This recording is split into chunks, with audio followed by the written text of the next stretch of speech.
soon as we get the other members, we'll go ahead and open it. Do you want us to open it? Yes.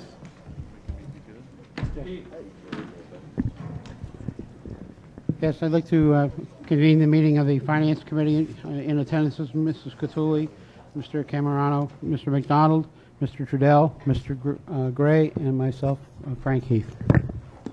Thank you. Chairman, Selectman Begley, Selectman Winslow, Selectman Holmes, Selectman Cruz are here. Steve? Yes. Oh, I'm sorry. My apologies. Mr. Cruz, all selectmen are present, as is the town administrator, with the exception of Mr. Schneider. Thank you. Board of Selectmen meeting now officially open. I'd like to open the meeting of the school committee. It is January 18th, a little after 7 p.m. All members of the school committee are present. This is a public hearing. By that I mean your participation is very much appreciated, and we will take any questions at all at the end of two presentations. The first presentation will be from Dr. Rabinovich on behalf of the schools. It will be the fiscal year 13 budget. That will be followed by the town administrator, Mr. Andrews, who will present the fiscal year 13 budget for the entire town. After that, there will be questions, and greatly appreciated questions. You see two microphones, one over there and one over there. I know we could hear you if you spoke up, but the people at home would not be able to hear you. So please go to the mic on either side and ask your questions. Please direct your questions to me as the chair, and I will make sure I find one or more people who can give you a great answer to your question. With that, I will turn it over to Dr. Rabinovich. Thank you, Mr. Sweat. Giving the thumbs up to our recording so that is the microphone on now. Let me first of all welcome you here to the middle school auditorium. Thank you for being here. It's great to see so many people in the audience to see this presentation. And if you have any questions that come to you after you see this and you want to email them to me, please feel free to do that. Be happy to get that, because you're going to see an awful lot of numbers and a lot of information. So your question may not be there at the moment, but it may come to you in time. I am going to apologize because I am going to have to look at the screen to be able to say what's happening, and so that my back will be to you. But we felt this was the best way for you to see it rather than on a small screen to use the large screen. So again, I apologize for my back.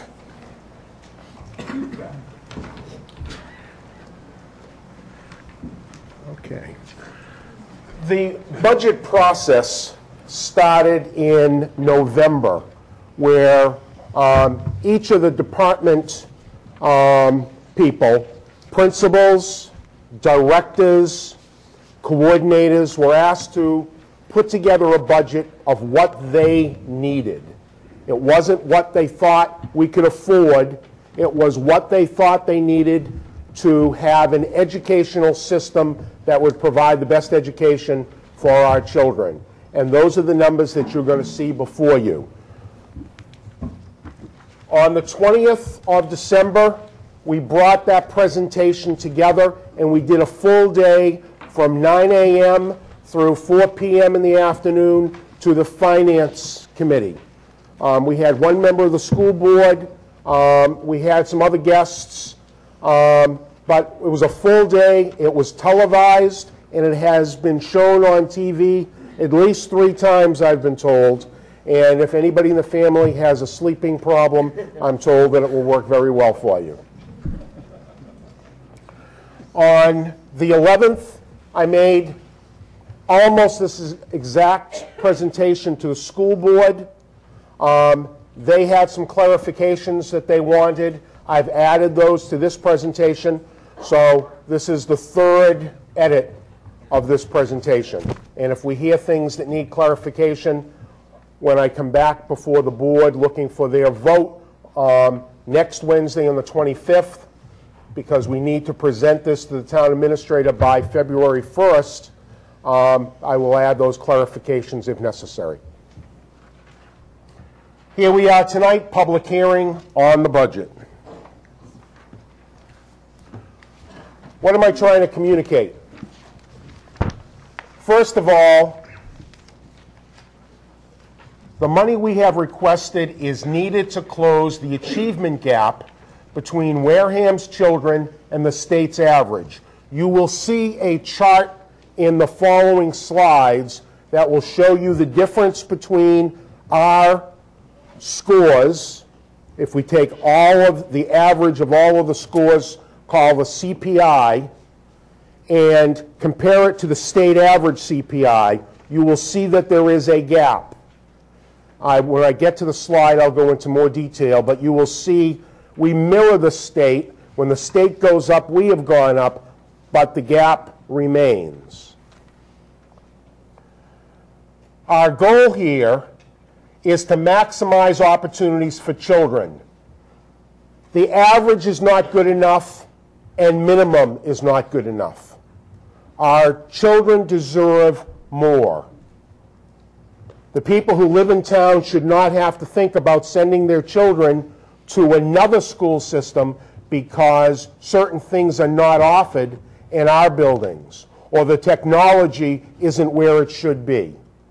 So there are needs that you are going to see today that we feel we need to run the school system. Wareham has been funded below the state average, and again, you will see that there is a gap. And my point last year, and it is again tonight, if we are going to close the achievement gap, we need to close the financial gap, or how much we spend per child.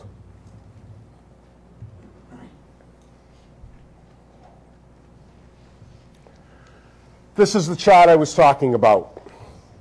So if we look at the blue line at the top, dark blue, that is English language arts for the state.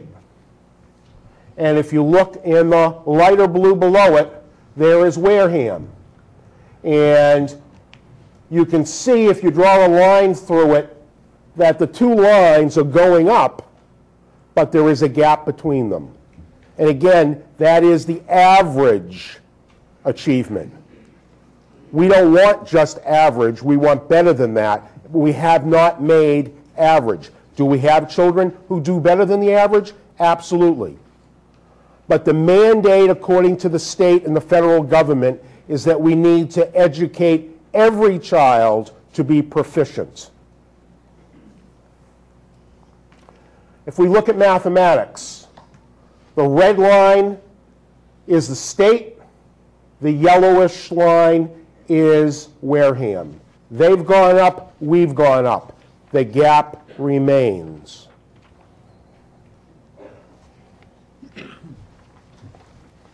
Here's the funding. This is the percent above minimum net spending that comes out in the end of the year report. And you can see where we both start down at zero. That was the beginning of ed reform, when the money started coming in. And the state started going up, Wareham went down. We came up to the state average, and then all of a sudden, the state kept increasing. So at one point, they were at 16%, that is the average spending above minimum net across the entire state. And at that year, we were at our highest point, which was about 3.5% above. The difference between them is that gap that you see, which is about 12 percentage points. And that has continued and is going on today. The state average last year was 13%. We were 1% above minimum.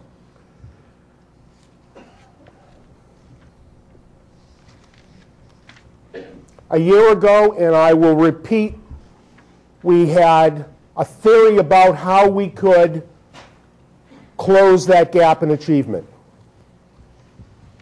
We talked about a program called Response to Intervention.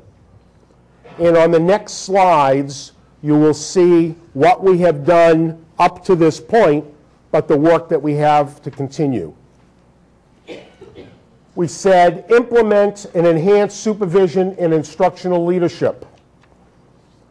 We hired some half-time instructional leaders for the elementary schools. We began implementing a combined management labor team that has been working for 2 years to come up with a new evaluation instrument and offer training to our administrators and instructional leaders. And a lot of that came out through federal grants, but a lot of it is also within this budget. Implement the Mass Core curriculum at Wareham High School. The state accepted the Mass Core, which increased the requirements. So where before it was okay to take 3 years of a math in high school, you now need to take 4. You have to take 4 years of English. You need to take 2 or 3 years of foreign language. Now, there are some of us that are old enough in this hall that remember that's the way it was before. But so we're going back to that, which means additional staffing. We put in a new schedule at the high school. So our students now take 8 courses instead of 7. We've eliminated study halls. It takes money to implement that fully. Implement the new Mass curriculum frameworks. At the same time, the federal government has come out with a curriculum framework that all of the states are now accepting, and where we now have our MCAS test that everybody's familiar with, and we've heard about it for a long time. Well, in 2 years that's changing because there are groups of states that are working together on a new assessment according to this new curriculum framework. That means we need to change our curriculum. We have to change our materials to get ready for that assessment.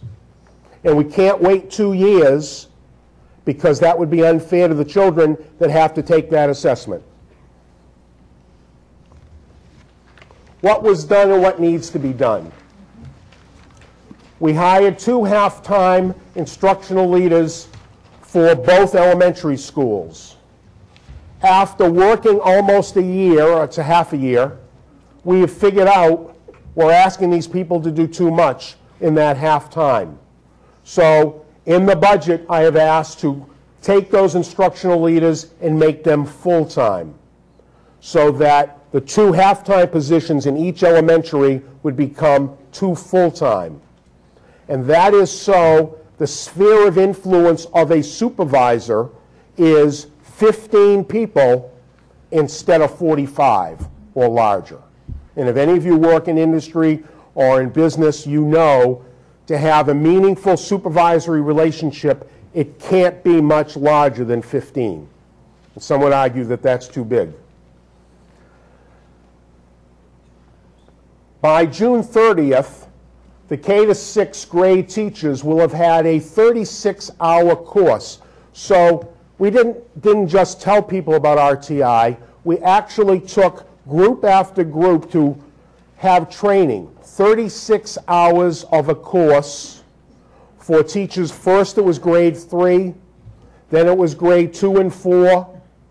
Now we're doing kindergarten and grade 1, and we hope to do grade 5 and 6 this summer, so that K through 6 will have all had the same course, will know the same terminology, and then we will be providing coaching within those classrooms so that when a child doesn't get a concept, there will be an intervention time so that they can be remediated before they have to be sent to special education or some other special program.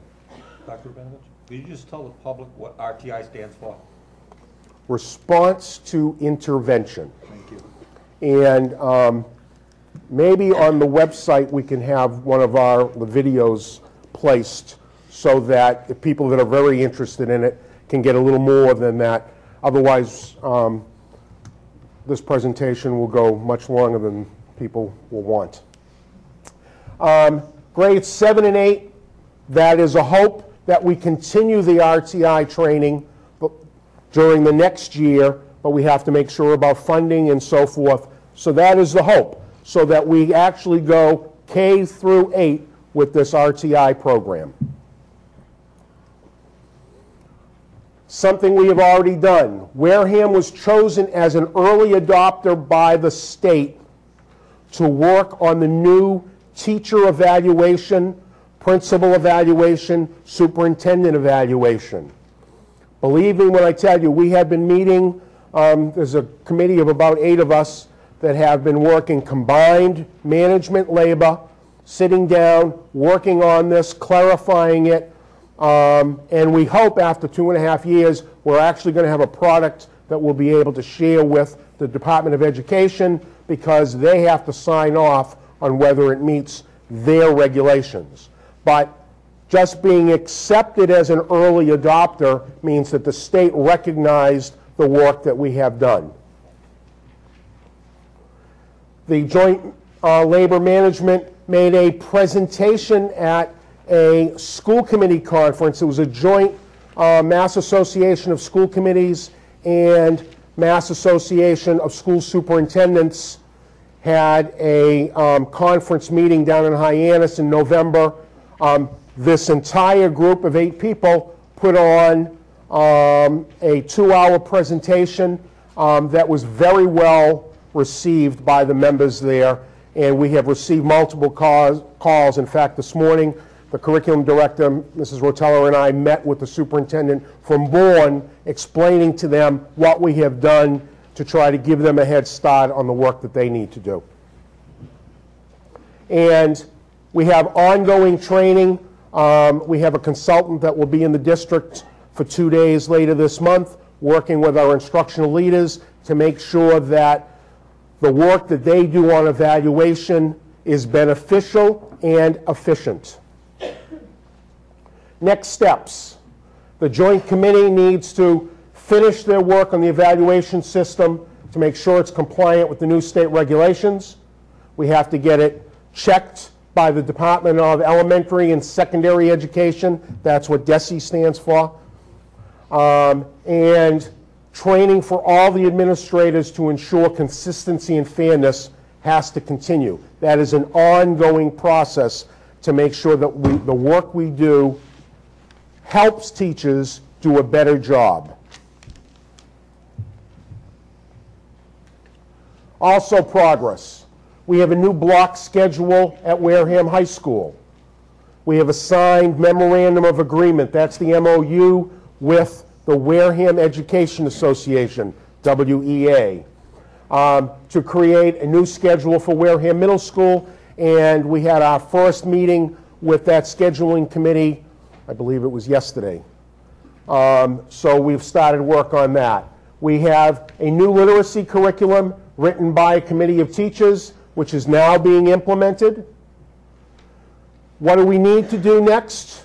We need to hire an additional math teacher at Wareham High School. We have to rewrite the high school math curriculum to be aligned with the Common Core standards.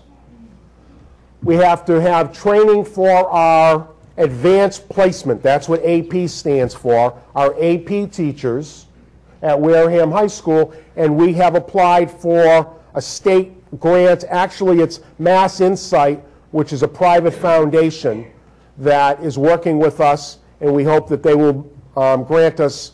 Scott, I think you said we were, they accept 12 people, and there are 15 of us that they are now. This is our 3rd round of filling out paperwork for them, and so now we're one of 15, or 12 out of 15.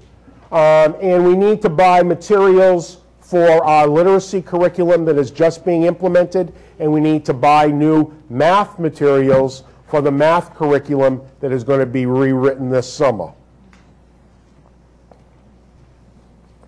Where is the money going? Now you'll see a whole bunch of slides with a lot of numbers on them.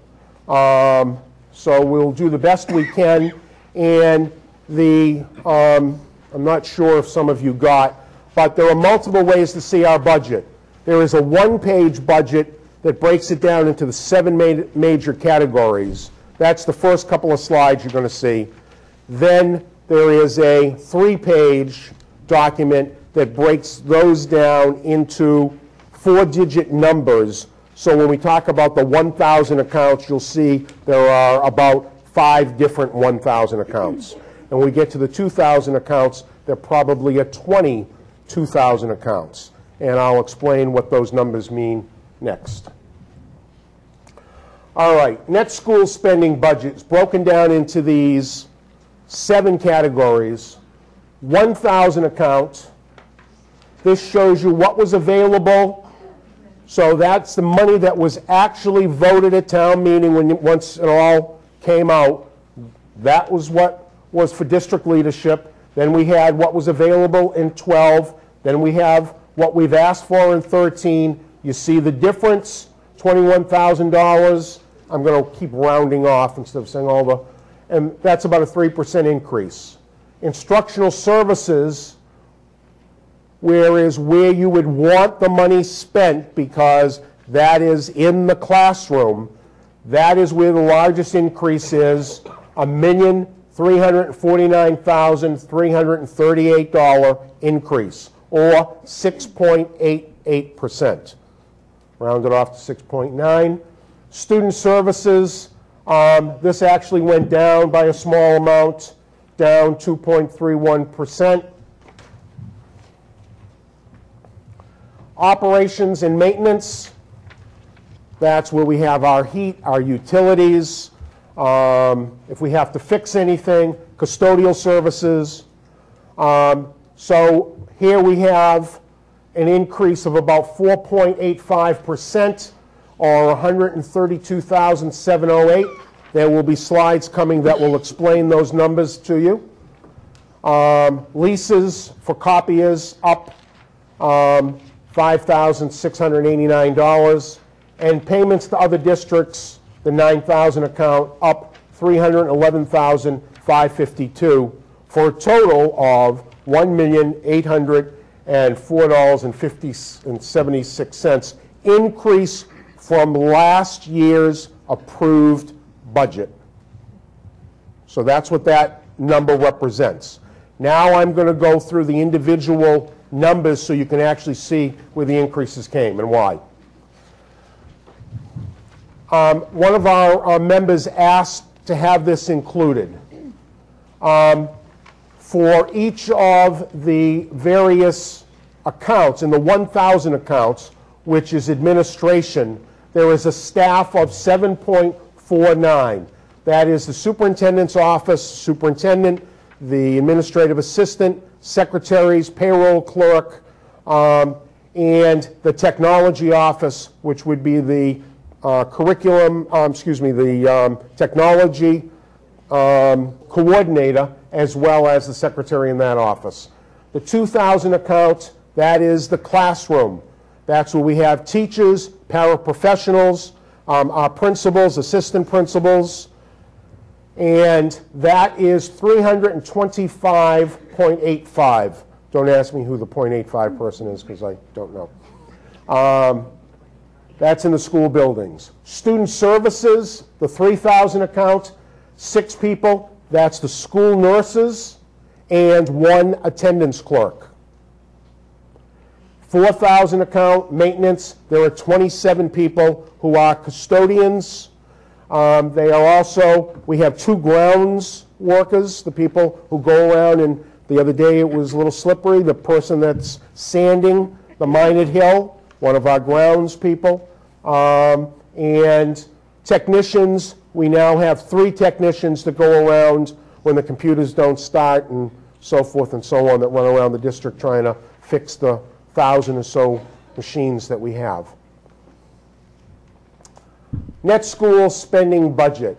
And if we look at FY13, you'll see that what I have requested is $27,195,370.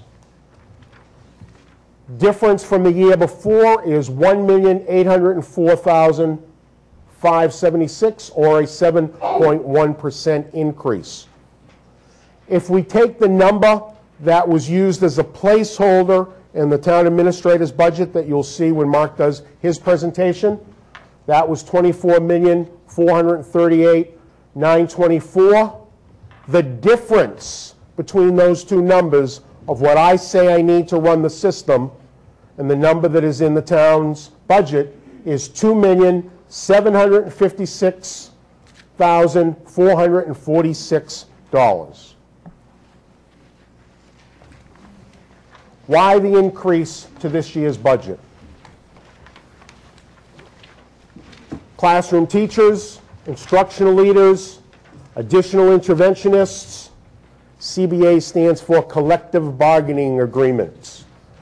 Textbooks for new literacy, curriculum, and high school math. Instructional on a pie graph, where do we spend the money? In the middle, the reddish color, $20,943,693. Yeah, 20 million, sorry. 77% of the money in the budget is spent in instructional services. If we then look at the next largest, that should be the purplish, operations and maintenance. That's where I showed you the custodians and so forth. That's 11%. So now we're at 88% of the budget. Then if we go to the light blue, probably the next largest, payments to other districts. When a child has special needs and they need a placement outside of our district, that's the money that goes to that. $1,773,785, or 6%. Included in that number are also children who go to the agricultural school, because we do not belong to that region. So when a child says that they want to study something that's not offered at Upper Cape or at Wareham High School, and it is offered at the agricultural, we need to approve it, and we currently have about 10 to 12 children there for a price tag of about $170,000. And that's also included in that number. Okay, the 1,000 accounts. As you can see, we've already sliced some money from the school board, $4,000. Superintendent's office, that is because loss of edu jobs. We had a financial grant secretary that was hired after the audit. It was found that we needed that extra position. We paid for it with edu jobs money. We've lost that money. Now it had to go into the budget. Business and finance has gone down a little bit. Legal services has gone up a little bit because we cut it from the year before. We actually were at 27. We were actually at 30 at one point. We started cutting it because we weren't using all of it, and now we found that we needed to use a little bit more. And the technology office has a $4,000 increase for things like network repair, repair of computers, and so forth, materials, as well as the salary of the people who are involved in that. Okay, I apologize. This one is kind of shrunk down, but I will talk about any of the large ones. So, student services, there's a $10,000 increase, the 2100 account, and in a slide or two, I will go through all of the increases and explain exactly why. Principal's office, a $7,000 increase. The next one down looks like a large increase. We will explain it. $64,681, principals and assistant principals. And classroom teachers, $704,518. And then we have instructional leaders, facilitators, the additional positions I talked about. That's the $127,718. Therapists. Also, this deals with moving folks around, I believe. and from one account to another, $131,000 increase. Substitutes, there is a $40,000 increase. Paraprofessionals, $41,000 increase. Staff development, $15,000. Textbooks, $117,481. And I will say to you that the number in this budget is too low. I listened to both elementary principals and added their books. The high school principal, trying to be a good soldier, did not add his number in, which probably is another $100,000. But it's not in here, and we'll have to find it someplace in there.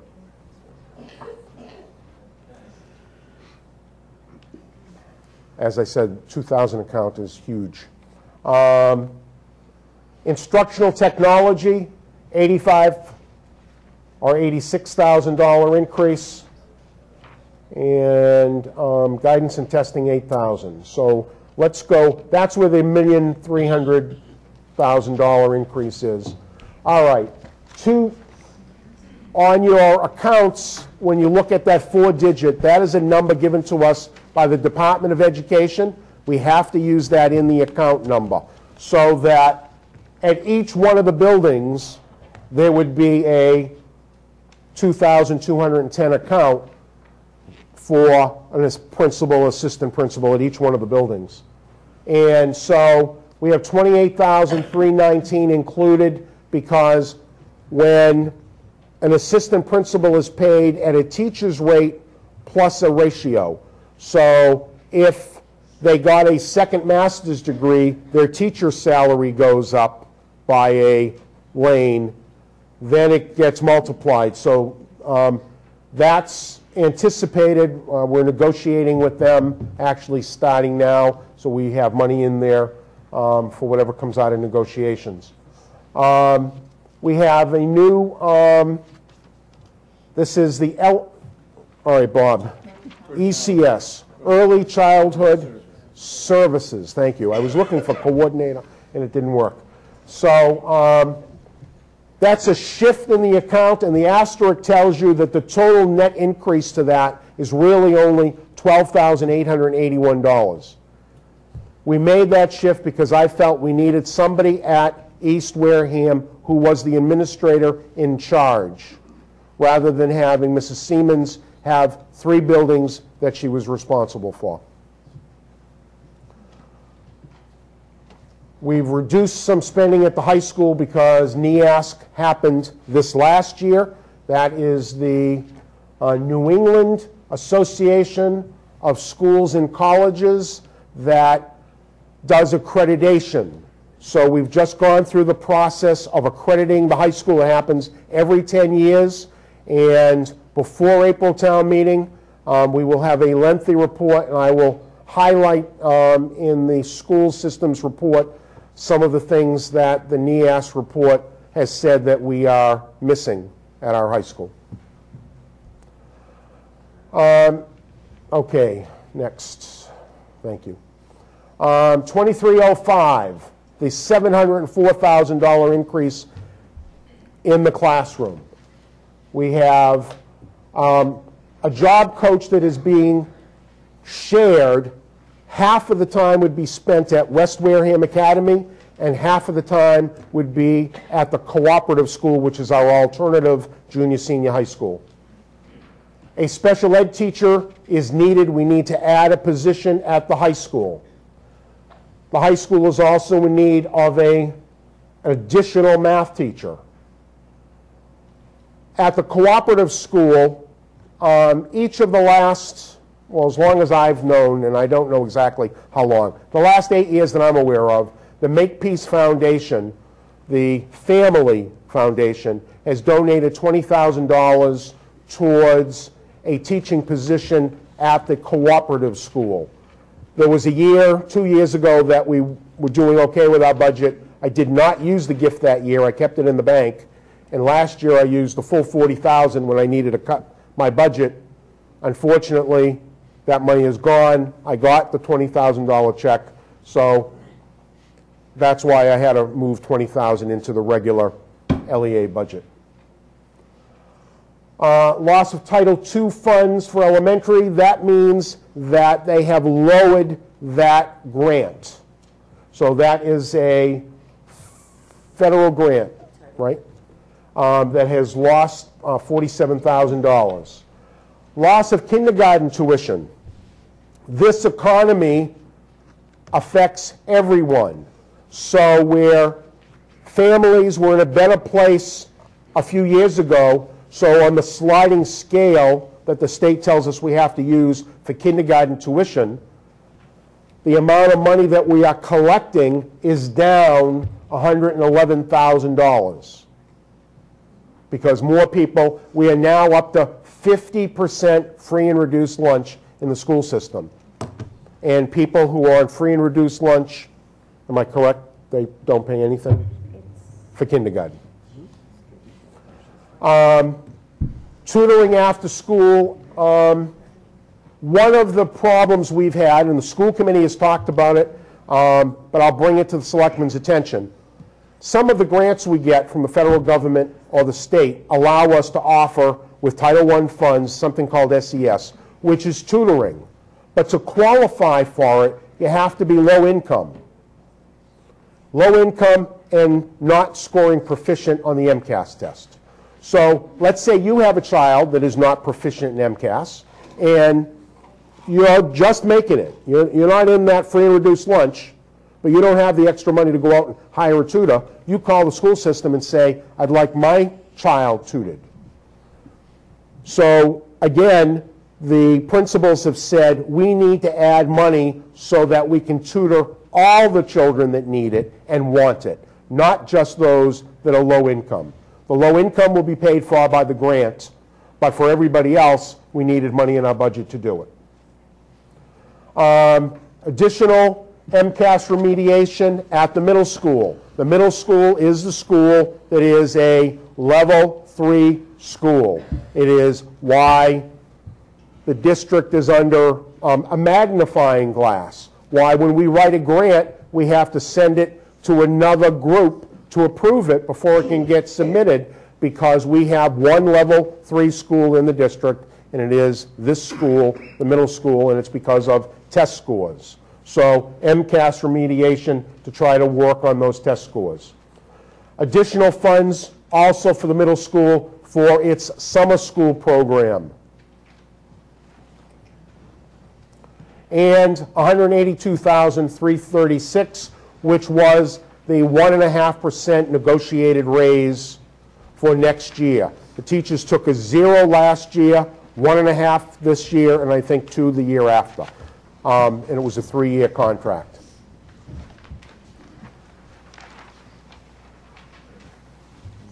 Minus 50,000, we actually over budgeted what we thought we needed for middle school staff.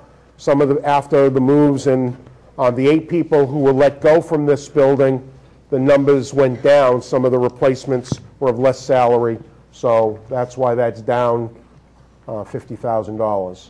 The 2 new interventionists at Deacon's and the 2 new interventionists at Minot, $83,720 each, for a total of $704,518, again, for this entire 2305 or classroom account. 2325, instructional leaders.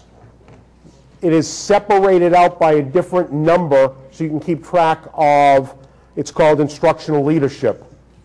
And again, we are adding 1 FTE at Deacon's and 1 FTE at Minot, which allows us to take the 2 half-time people and make them full-time in those positions.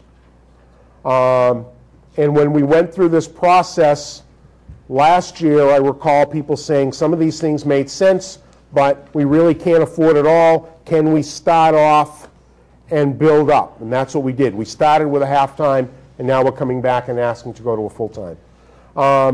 And the IL negotiated raise, it happened, you have to, that one particular person must have a degree change or something.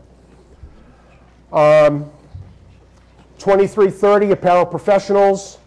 There is, we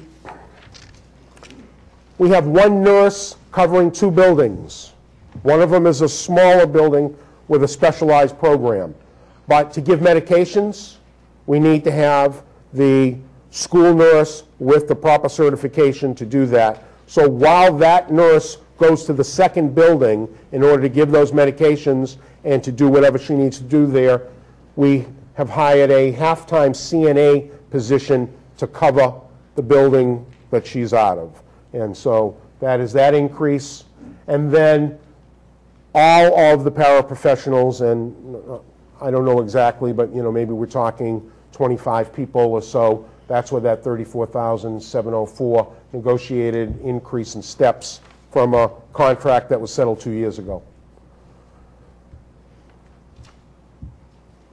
Oh, and there's a $9,000 loss that we needed to add into that number. The edu jobs, that's what paid for that CNA this year. So that was federal money that we lost. Textbooks.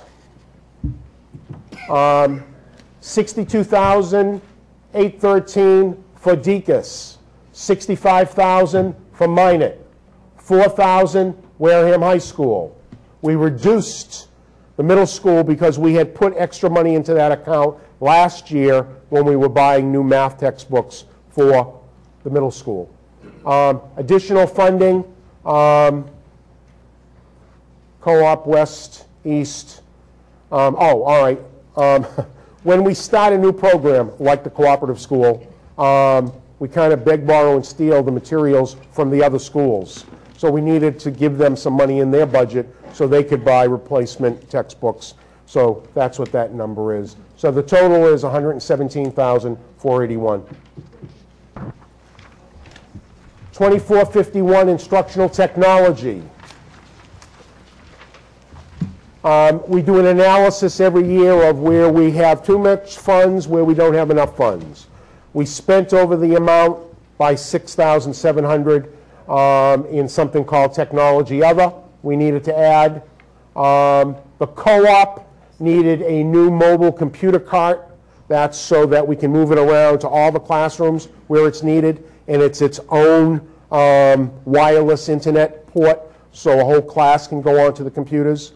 In fact, the cooperative school uses an electronic learning system because they have some children that have missed the class along the way. These are children that may have dropped out, have come back into school. They may be of an age that they're looking to try to graduate in a year, so if they can take an extra course online after school and so forth, and that mobile computer cart allows that to happen.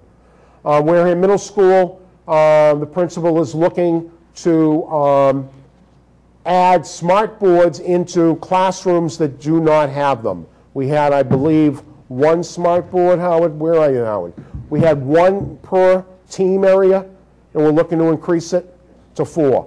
So that's what that $56,891 is, plus replace 2 mobile carts, because this building was completed 5 years ago. The construction on it started in 2002, which means the technology that we bought in the first year is 10 years old. And technology, unlike a blackboard, you put it up once, you need to refresh it, you get a paint bucket of black paint, you paint it, and it's as good as new. Unfortunately, technology, it gets outdated, and you need new technology. And our students need to be competitive when they get out. This is a very small amount of technology money, this $85,936. An analysis we did to have a 5-year capital plan to replace the technology in the school system was approximately, I believe at that time it was like $200,000 a year for 5 years. I think it's scaled down a little bit from that because some of the prices have come down. But just like vehicles, technology needs to have a replacement plan, and we haven't had the funds to do it. Student services. Medical and nurses, It's down. I can't tell you why, because I really don't remember why. But if somebody writes me an email, I'll find out. Athletic services is up a small amount, $4,161. Other student services up $1,600. Again, this entire 3,000 account is down 16,500. Maintenance. All right, custodial services, $54,000 increase. Hopefully my next is going to tell me why. Yes, thank you. About 47,000 of that was the loss of edu jobs. Thank you. And then raises and the CBA is for the rest of it. Heating accounts up 15,000. We kept cutting back, and then we felt that we needed to increase a couple of the accounts. Utilities up 4,603. When you get additional surcharges and water charges, so don't we.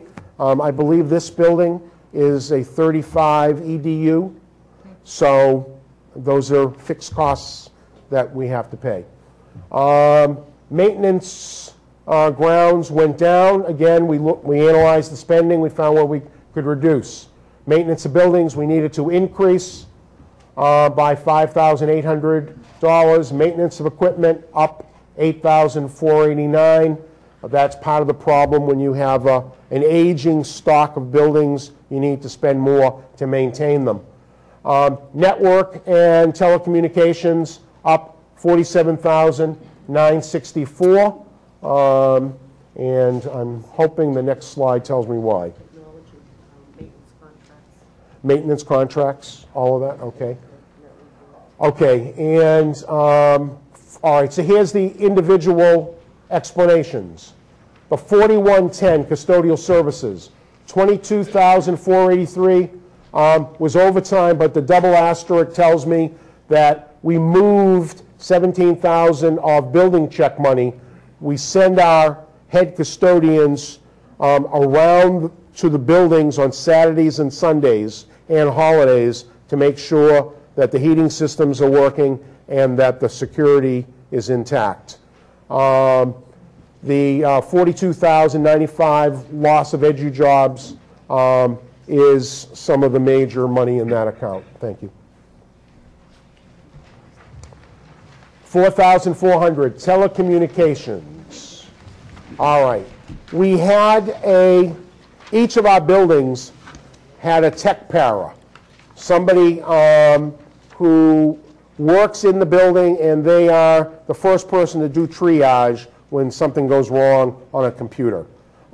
We found somebody that we felt had skills and very self-directed, so we increased one of those para jobs to a technician that now goes around the system. So we had 2 technicians, now we have 3. We have 1 less tech para, so the net increase from that was $8,573. Tech contractual underfunded, $2,000 needed. Network contracted increase equipment maintenance contracts, that's $6,369. Wareham High School to update outdated technology, again, reasonable at $8,815. Retirement and student insurance, the only increase here is for our leases for our copiers. It's up $5,689, and that's the total in the 5,000 accounts. Tuition accounts.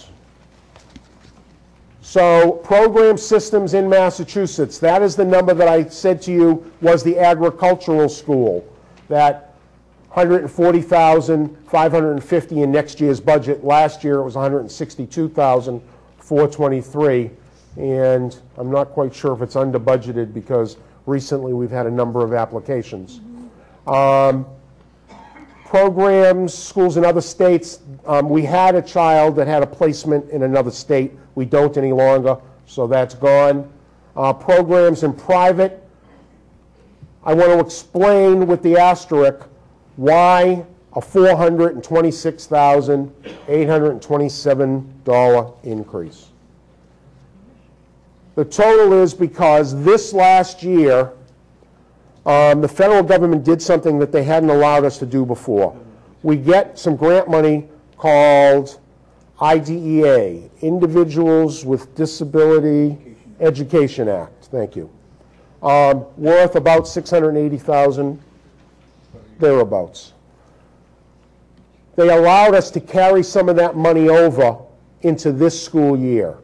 So we reduced spending, we carried some of the money over, and we used it this last year to pay for some of those programs. When we needed a cut, last year's budget was one of the places that we used to do a cut. Unfortunately, that money is gone, so we had to put it back into the budget. So out of that $426,827, the real increase for out of district is only $11,532 when you look at the expenses of what are being paid last year versus this year. But in the budget process, it takes different meaning because we've moved money around to try to save money. Non-net school spending. Those of you that came and were here for our previous meeting, that's what we were talking about, transportation. And in fiscal year 12, if you look at those numbers, fiscal 12, we had a $180,000 deficit in that account. So to provide the services, to repair the buses that broke, in order to pay the people who drive them, we had a $180,000 deficit. So when we ran what our expenses are now, what we expect them to be, price of gas, price of tires, and so forth, that is the real number of what we feel we need, not talking about the replacement of vehicles, but just to run transportation, is $1,585,277.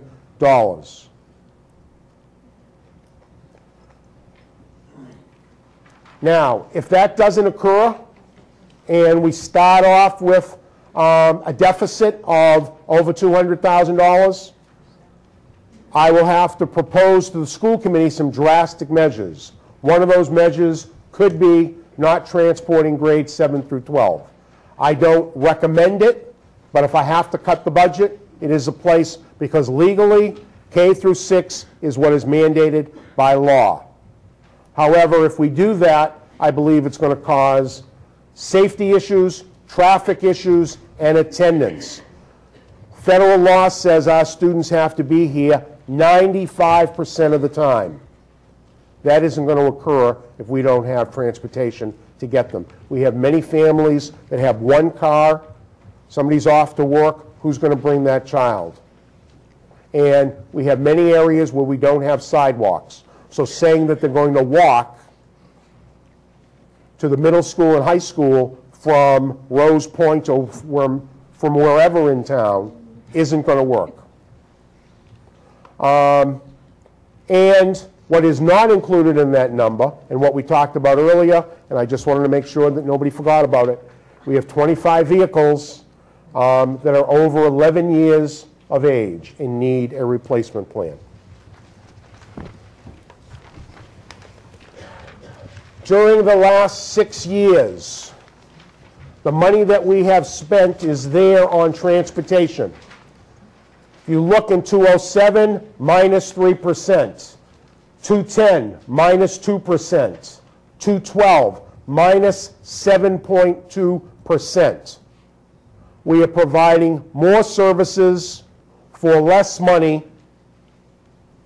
That is an average over those 6 years of a negative 2%. I don't know any other business that could run like that.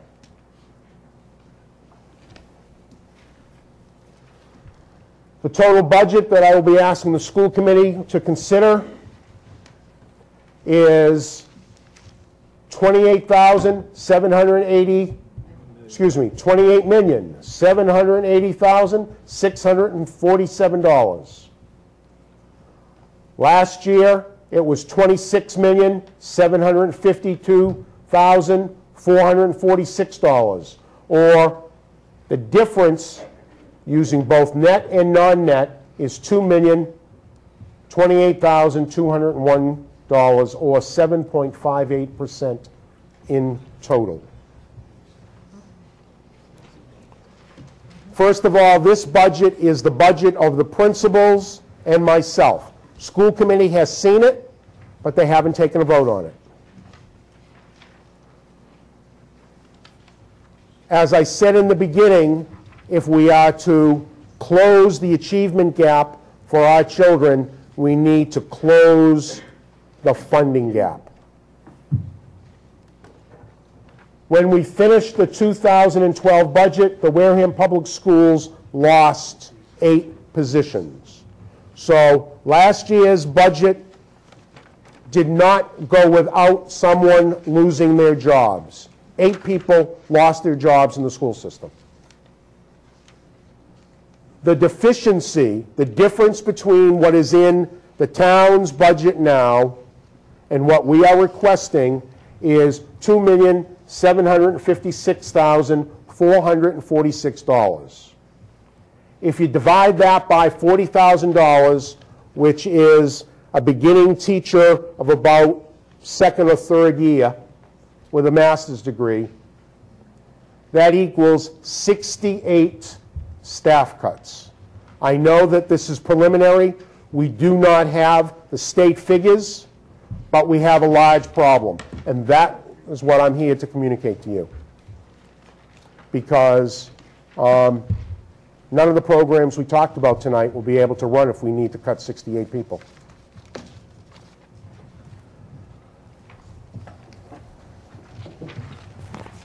Mr. Andrews? You need a few minutes, or are you ready to go? Okay. Mark, I have this for you.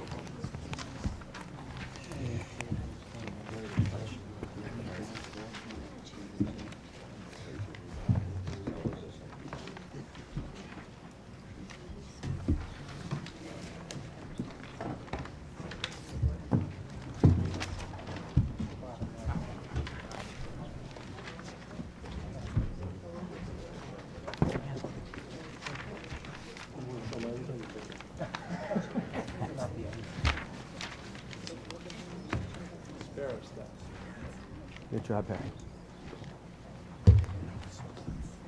All set. Earlier this evening, good evening, my name is Mark Andrews, Town Administrator, and I want to thank the Superintendent, the School Committee, Finance Committee for an opportunity to present tonight. Earlier this evening, I was talking to Frank Heath and Mickey Heath about what their son did, and correct me if I'm wrong, Frank, he's a district or state manager for FedEx up in Alaska. Oh, UPS, my God. UPS, I'm sorry. Right profession, wrong business. That's a tough job because Alaska got about, what, 20 inches, no, 20 feet of snow, Frank? Valdez, 26, Anchorage, 88. Okay, so I had to do something with it so it wouldn't fall on us.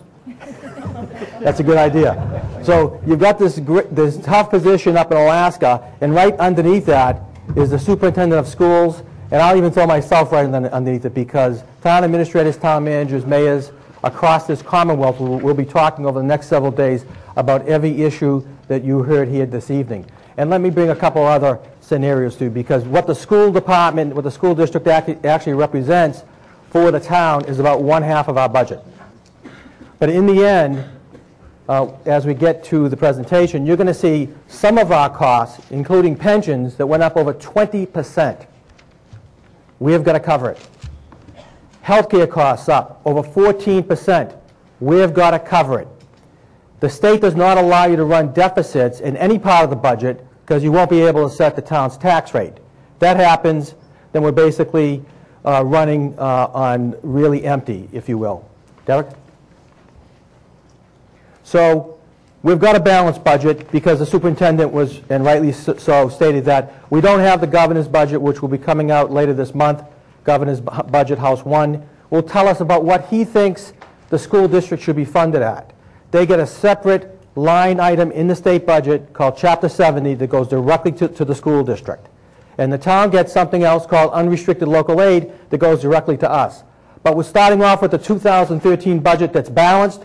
I submitted it per the town charter under Article 5 on time. It's the operating and capital budget, which you'll see. You'll also note that we cut the local revenues by 1% to give ourselves the most conservative approach. We're going to show you a chart on how many people are driving vehicles that like begin with 2000. 2001? 2002? You're going to see a chart that when we send our money to Boston through our motor vehicle excise tax, we're getting shorter and shorter on getting our money back because people aren't buying new vehicles, and that's just the way the economy is working right now. So we've budgeted our local revenues on the 1% of what was here in fiscal 2012. We've taken a very conservative approach. We have also, my Board of Selectmen charged me with settling, and the superintendent has done the school teachers and other unions, 9 out of 11 union contracts that dated back to 2007. Now imagine somebody, can you run your household with a dollar that was worth something in 2007? So we've got union contracts up to fiscal 2012. We've caught up. In Massachusetts, you can only settle up to 3 years, and that's what we've done. We've done 9 of these. There are 2 left in the Steelworkers Union and 1 left in the library. Derek? So we've also challenged our leadership team, which are the department heads. Barry and I talk with, he's the chief executive for the school district. I'm the chief executive for the town. We talk a lot about getting smarter with strategic planning. Let me just show you one piece, and this was presented to the Board of Selectmen last night. We need to be smarter and more strategic in our approach, not only in the school district, but in the police department, in the harbor master's office. And in the police department, a presentation by Chief Stanley last evening, we're going after, through a data-driven cyber network, of hotspots in town. Now we know we swell up by about 25,000 extra residents in the summertime. We know where those hotspots are. But even in the wintertime, we're rooting out some of the more heinous crimes that you can believe that are out there. These are people who are hunkered down for the winter, living in your town. So we're using this program called Community-Oriented Policing and Problem Solving that's directing the sector cars to the right district to be that more effective for the town. The days of sending the cop out on the beat to just walk a particular district are over. We're using the new computer system at the police station to drive that engine toward success. And anybody will tell you, and I'll say this to you, I said it last time I was up here, that businesses, that we want to grow our commercial industrial base. We want to get new growth to this town. Rosebrook Business Park just opened up. We created $10 million of value. There was a cranberry bog. Now, if you do that strategically, you're going to make some money on the commercial side. It's going to take some pressure off of the local tax base. But people want to locate, businesses want to locate to a city or town that has a good school system, a solid police department, good public safety. It's just part of the equation, and that's what we're going forward with. We've maintained our lifeguard program for safe summer under the harbor master. We've kept our local aid for school and general government at the 2012 levels. I hope the governor gets up on Friday morning and tells the managers and town administrators and mayors across the Commonwealth that he's interested in funding us back at the level that we were several years ago. I'd like to get back to what we were in 2010 or 2009, because local cities and towns have been cut over 30% over the past 3 fiscal years. We're going to continue to use that smart growth for overall economic and business development planning. And a great example of that are the hundreds of new jobs that have been created through the use of smart growth in our town. Just for as an example, the Rosebrook medical office buildings are filling up with doctors. Some of you, I'm sure, have been there. Other types of medical services. That's what we need to focus on, and that's where we're moving towards as we speak. We got an additional $96,000 in new growth for this projected budget fiscal 2013. Derek? Now, a lot has been written about this. A lot has been talked about this. Let me just set the record straight. A lot has been blogged about this. We're in financial disarray. Wrong. We have an independent, clean audit that has said that we provided the auditors with all the relative information for them to make an opinion. And in that opinion, we had money left in the bank. We certified our local tax rate on time this for fiscal year 2012, and we had $309,000 in free cash.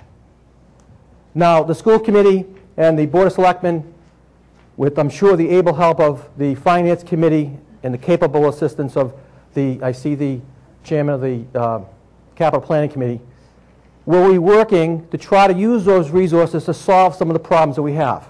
I'm not suggesting we use all of them, but the Board of Selectmen and the school board can certainly move forward with regards to what we have left in the bank, which is $309,000 this fiscal year. We appointed a new town accountant, Justin Cole. We've gained financial stability. We're continuing to fund, upping the stabilization fund. Probably a decade ago now, I'm looking at the Finance Committee for a little help, we had almost $2 million on our rainy day fund. Where'd it go? Not there anymore.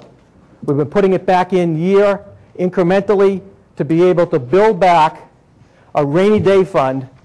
I had the chairman of the school board come visit me one afternoon. Jeff. He said, Mr. Administrator, you could become a hero if you fix the roof at the high school.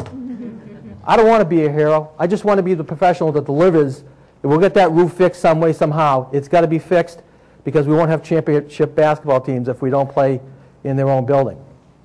So we're moving to increase that fund by $50,000. It will be up somewhere in the $500,000 range by the end of this year. We have new student internship programs.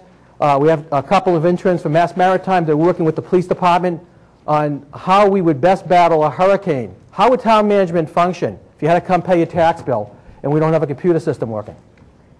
What if the harbor master offices were just blown away? And I'm sure some people in this room have seen some of the devastating effects of those storms. We want to plan for that, be very effective with that. We have students working in the accounting area and also lined up to work with our local municipal maintenance department. Derek? So here's the facts of the matter. Our debt service is up because we started to invest in capital needs. We started to put resources back into the police department, $200,000 communication system. We put $400,000 into town hall virtualization. Some people, after they got a memo from me saying, let's conserve electricity, said we can't. I said, well, turn off your computer, come back on Monday, we'll turn it back on. They said, we were afraid that it won't come back on, Mr. Andrews. So we want to get past that. We've invested in things like a street sweeper. We have to comply with a number of new environmental regulations called MS4. We've got to get better at that. We've got to clean our catch basins out. We've got to get better at making sure that we have the capital program funded each year. Our retirement contribution went up by 16.74%. It's money taken right out of the account. You got to pay it. An additional $392,113 per the requirements of the Plymouth County retirement system. Our health care costs went back up, and we did take a health care holiday last year. I worked with Superintendent Rabinovich, members of town meeting, school committee, Board of Selectmen, Finance Committee. The town accountant said we have too much money in this one account. Let's find some way to get it back to the people who put it in, including the town. But we've got to put that money back in this year. And as you know, you can't go to any system, whether it be the town of Wareham or the state system, and not find double-digit increases in terms of health care. It's a reality. We have to face it. We also put into per town meeting vote a plan that took, it wasn't a pleasant plan. I kind of felt like the Lone Ranger at a couple of junctures on the meals and hotels tax. Got a lot of nasty phone calls. But you know what? We're taking in right now $386,114. And Derek, tell me, Derek's the financial analyst for the town, how are we running on that? Are we collecting that money? We are. We're at a little over 99% at collections right now. Yeah, so I'm looking at, I saw a couple of people at town meeting that doubted how much we would collect that. And we're collecting that in the summer months That means people that are visiting us as day trippers or destination point, weekenders, or whatever they are, they're paying into the meals and hotel tax, sending the money to Boston, and Boston sending it back to us to the tune of almost $400,000. We put in this budget, preliminary basis, $100,000 for the school district. We can make a dent in the buses with that money. And there's a committee that was approved earlier. Did I use the right term, Claire? Committee? Thank you. Committee that are going to look at trying to get the bus problem solved once and for all on a going forward basis. Derek? I put in the budget because I think we need one because of the number of positions that we have, a personnel director. I also believe that we need to follow the Massachusetts Department of Revenue. Not only came in one time, but 2 times. 10 years ago, they wrote a report about the town. We don't have invested in our financial systems enough people to do the job. 2001. Came back in 2010. Guess what they said? Same thing. You could have dusted the report off and just changed the date. So we're going to make an effort to put $25,000 in this area, particularly in the treasurer's and accounting services area for the town. Derek? On the capital side, don't be startled by this because I'm sure you've seen it before. We're looking to get that $100,000 into the schools. We're in the ambulance business. Don't think for 1 second when your loved one, your husband, your wife, your aunt, your uncle, son or daughter gets picked up by our ambulance, they have shades of thinking about the 1990s, 2000, 1980s, David? 1999. I mean, I think the hit program was maybe RFD. So we got to get into the business of making sure that we replace, and this is an estimate, the aging ambulances that the town has. And it's a money maker for the town. So why wouldn't we invest in something that's making us money back? I also have a new code program called the Dirty Dozen. You have to indulge me on some of the terms. And the Dirty Dozen is that we're taking 12 properties at a time, working with Chairman Walter Cruz on this, to take those properties, and you probably all read the Scarlet Letter when you were in high school, and ask the business people or the residential folks that are not up to code, and some of the buildings actually belong to the town, to get those buildings down so that we can increase value. If you have one of these buildings with the big red X's next to your house or in your neighborhood, you're not going to put a lot of money into your home. So this program is to go after the most dirtiest dozen, one at a time, and have the insurance company pay into a demolition fund that's rotating, that's revolving, that we can get that money back into the fund so it doesn't cost the taxpayers one dime. Startup cost of $25,000. We've got in the police department, we're looking for a combination of a program. I took the advice of fine members of the finance committee. We've got a parking program that can get us parking in place and pay for itself in one season. $75,000. People come to, friends of mine come from Falmouth and other places on the Cape. They got their, their beach chair. They've got their blanket. They've got, their towel and their cooler. They pull up. They park in a free space. Go down to the beach. Have a great day. Laugh and wave as they leave town. We need to get real about parking, and we're going to start it in the onset area. We've got an engineering plan and a design that will help get this program in place. It's going to start out at $75,000. We also have the onset pavilion, the bathhouse, that has tremendous needs. We want to get that engineered so that when people come here, they can have a locker, maybe go to the restroom, get some of the services that you need when you go to places. And you know what? They'll continue to pay. They'll feel very much like they've had a great day in Onset and some of the other beach areas.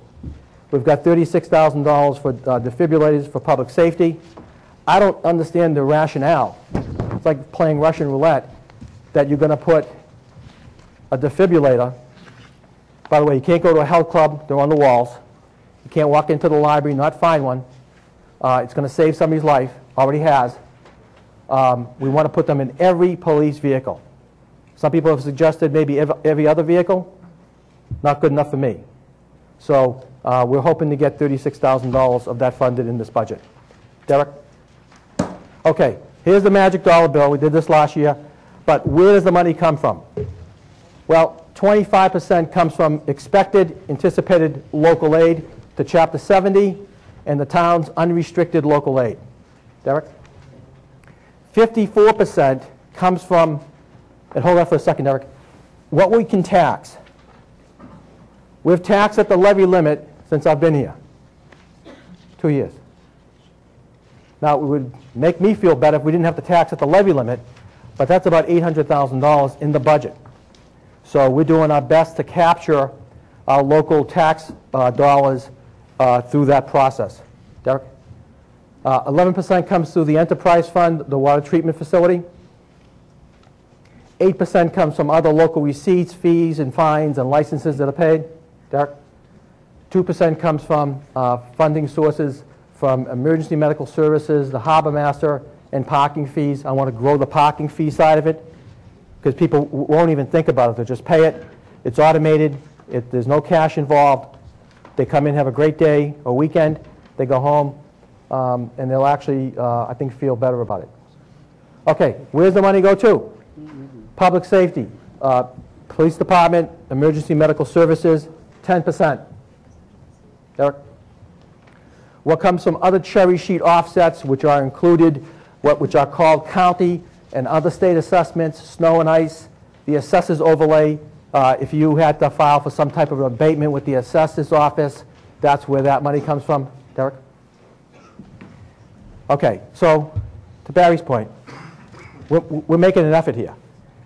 54% comes from the tax levy, 43% goes to education in town. Derek? We separated out the Cape, Upper Cape Tech. This is kind of like being in the back seat of a runaway train. You got to pay. Wareham is part of the district. There are 6 towns in the district, and they're up 6% this year. It's an assessment back to the town, and it's risen by 6% this year to about $2.4 million. Derek? Here's the enterprise fund. So if somebody said, is the sewer department, the water treatment facility paying for itself? Well, it's collecting 11% and it's spending 11%. Eric?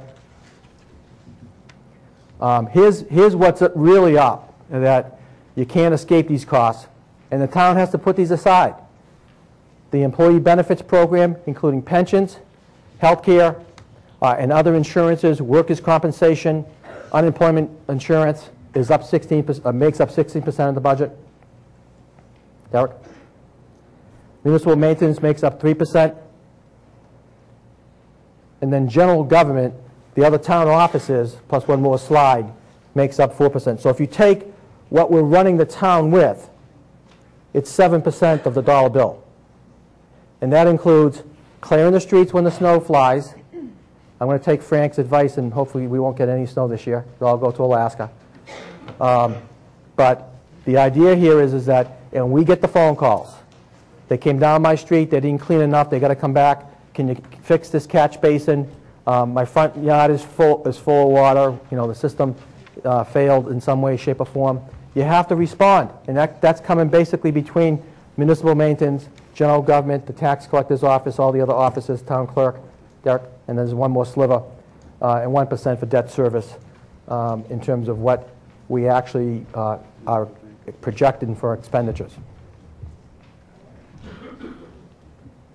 2% for council on aging and culture. I think that's it. Okay, just to kind of give you a slide. I'm not telling you to go buy a new car, but if you can do it, go out and buy a new car. Here's a chart from 2000 to 2009 that shows where the state is, which is the gray, and what we actually, the average motor vehicle age. So you can see we're up above the age. That means that people are driving their cars longer, fixing the muffler, replacing, you know, the engine or whatever, and that money that would otherwise come back to the town is just not there anymore. It's flat. Derek? So you can see how flat it got This is just one revenue source in the budget. As you can see, the last several years, it's pretty much just flat. That's what it is. And we wanted to give it to you as one illustration of the tremendous challenges that we face as a town, and all cities and towns are. Because I don't think there's one county in the state that is more prone to purchasing vehicles than another, so it's pretty much across the board. Derek? So that's it. I'm happy to answer any questions with the superintendent, however you want to handle it. It's fine by me. Okay. You've been an extremely patient audience, and I can say, because I've been facing you, an extremely attentive audience, and I appreciate that. If you have any questions at all, we'd love to hear them. Please come to the microphone so that the people at home can hear the questions. And if you need to refer to a slide, we'll try to get it back up for you so that people know to which subject you're referring. Yeah. This question is for Mr. Andrews. Actually, I have two questions, but you talked about a parking... I'm sorry. Refer the question to me, and if it's appropriate for Mr. Andrews, I'll make sure he gets it. The parking issue that he was talking about, spending $75,000 for, and he alluded to people from Falmouth. What about us? We would have to pay as well? Yes. Oh, okay. So does your $75,000... Can I expound upon that? You might know where this is, but it took me a little while to find it. Walter Cruz had to walk me up there. Oh, did we use that? I think I might. Okay. We're going to expand. If you've been to the C.W. Bishop parking area, it's on the top of, right across from the hat shell, the band shell. We're going to expand that area because really nobody's using the picnic tables. I've been watching it for 2 years now, and I live in Onset. Nobody's really using the picnic area. We're going to move the picnic area, create some more spaces, okay, so that we're actually making more spaces. We want to make sure that the businesses down in Onset are protected from the fact that, yeah, they probably should be given, the owner of a business comes, they want to park, we're going to give them some leeway. But we're talking about people who are visiting us, similar to the meals and hotels tax. Like I said, there are people in this room, I won't get into it, that they said it never would happen. Couldn't do it. Never going to happen. We're making almost $400,000 a year off of other people who are enjoying our beaches and destination areas. So why wouldn't we ask and maybe even give out a sticker? There is a dump and parking sticker, and say, you pay one time and just go in. These kiosks all over the place. You can go to Plymouth. You can go up to Newburyport. They're across really the entire region. And it is an untapped resource of something called retained revenue. Let me just expound upon that for 1 second. It's revenue that's going to be reoccurring. You're going to have it pretty much. It's not going to. It's elastic. When I teach public finance, you're going to stretch it out. People are going to come no matter what happens. They may not stay the entire time, but they're going to come and use the parking areas. All right, I just wanted to clarify because a lot of people here were under the impression it was just out-of-town people who would be paying into it. So it was a little unclear. So I'm glad you clarified that. And, You're welcome. I had another question, too. You alluded to a health insurance holiday that you gave last year. In last year's 2012 budget, I worked with the superintendent because you have to do this across the board. It's a Massachusetts general law. We have a trust fund, which is a client-based trust fund, meaning the town insures all its employees. You're all the employees of the town. If you have to go get a filling or a person falls down playing basketball, we fix it, we pay. The employee pays in 25%, the town pays in 75%. The auditors showed us that we were running way ahead of what it would cost to run that program. Because we don't know who's over at Toby Hospital as we speak. They could be at Mass General, when we're going to get charged. So when that account eclipsed $3 million after we paid all our bills, the accountant said, the auditor said to the town administrator, you need to do something about this. You got to give this back to the employees. Maybe you take 1 month off. So what would have been the month of, we're hoping to do this sometime in February, because we wanted to get a look and see how our losses are. We also insure ourselves, just real quick. We pay an insurance policy for stop loss up to $100,000. $1 after $100,000, the insurance company pays. Because you could have 5 or 6 catastrophic situations that will deplete the account quickly. So the idea here is to take those dollars, it's in a separate fund in our budget, and distribute it equally across the board to teachers and aides and professionals in the school department, and the same thing for municipal workers. And we can expect that in February? I got a lot of calls on this, and I'm not going to commit myself, because let me tell you why, because I think people have to understand this. You're always running it 3 months behind. You know, you got people who went to the hospital, they don't even know what happened because they're still getting their tests, they're still getting MRIs or getting other types of medical evaluations. So we don't know. I'm going to take the best picture and then inform the superintendent, who I've been in touch with, and the chairman of my board about how we're going to do this. But it's going to happen this fiscal year. And that's pre-tax. That's money in your pocket that you don't have to pay income tax on till sometime later in April. You all set? Yeah, thank you. Yes. Yeah, I just wanted to know if the town administrator had a copy of the proposed budget for the town like we got from the school department. Because the slides were great, but it doesn't tell me anything about where things are being spent, line items, that kind of thing. So Oh, I is there a see. copy? So you're looking for a detailed, Just like I got from this, I'd like one I from... understand.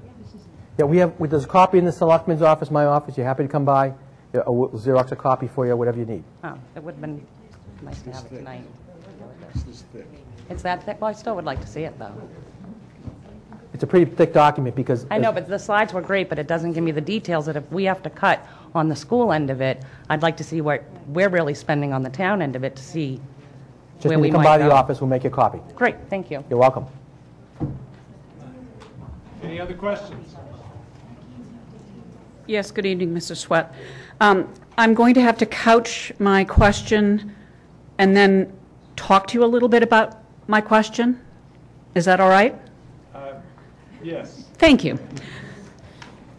Thank you very much, ladies and gentlemen, for having this open meeting. For those of you who don't know, my name is Judith Whiteside, and I'm a long-term resident of Wareham. I've served the town in many capacities, both volunteer and elected. Oh, let me get you my question.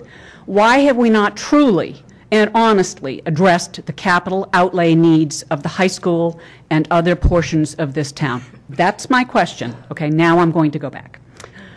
I spent several years in the Finance Committee as well as the Board of Selectmen. Prior to becoming a teacher in Wareham, I was a commercial banker for 23 years in New Bedford.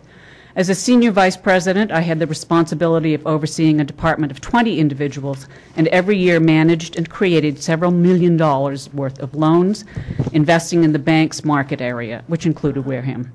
So when I speak to you, I have considered many aspects of my life and experiences, and I'm a very good soldier. I teach 10th grade at the high school. That is my specialty.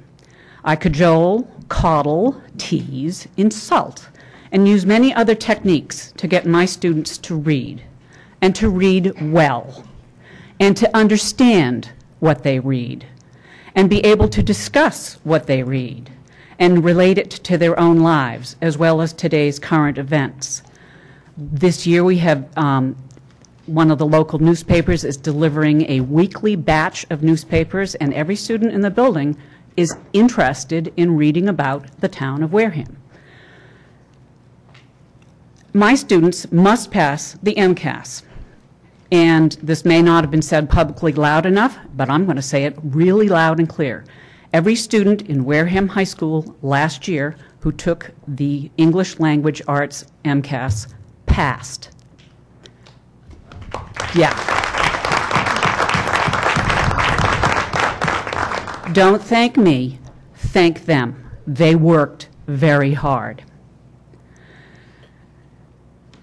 Let me tell you some of the conditions under which I practice my craft.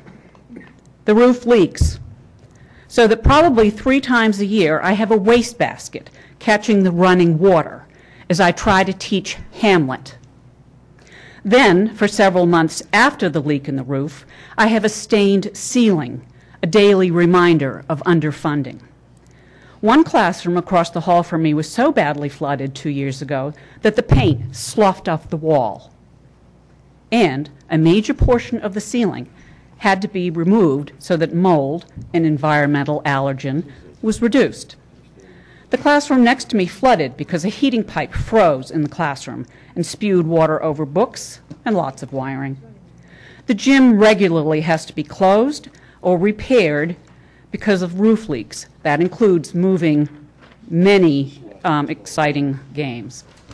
We need a new roof in the high school. A capital expenditure, the question was up front, a capital expenditure that must be funded. There must be an override for this necessity. The heating units in the high school are also outdated. The building is more than 20 years old. They regularly fry, so that some days in December we teach with the class doors open and students are allowed to wear their outer clothing, including their gloves. Try handwriting an essay if your fingers are blue. Only half of the building is air conditioning, a concession to cost overrides when the building was built over 20 years ago. Some classrooms get so hot that the students and teachers can't think, so they have to go to an outside location. There needs to be an effort to stabilize and modernize the heating and ductwork in the building. Last Friday, an in-service day, one of those large ducts and pumps broke, dumping a lot of water on classroom materials. We need a capital outlay to fund a long overdue refurbishing of the antiquated waterworks and heating elements. Now, I'd like to paraphrase some of the questions that my students ask. Judy, are you almost? Yes, I am. Thank you. Thank you. Mrs. Whiteside, this book has no cover. Mrs. Whiteside, this book is falling apart. The pages aren't attached. Mrs. Whiteside, why doesn't the school have enough money to buy books? Mrs. Whiteside, how come none of the computers in this building work? Mrs. Whiteside, I have my papers saved on a flash drive, but there's no ink in the printers. Mrs. Whiteside, why doesn't Wareham care about me? Just because I come from a poor family does not mean that I don't deserve a good education. Ladies and gentlemen, I'm proud to be a teacher and a mentor in Wareham. I love my town. I love my job, which I may not have tomorrow. But I implore you, to create a capital budget that addresses the serious plant issues at the high school. It's time to take the bull by the horns, face up to our responsibility to correctly fund the education of this town. And that means a capital expenditure to override, to demonstrate our commitment not only to preserve and upgrade a 20-year-old plus building, but also to break free of pretending that education does not matter. We have a tradition in this town of being proud of funding the school budget only at the state minimum. That's not something to be proud of. Invest in our future. Invest in the capital expenditures of this town. Thank you. And my questions stand.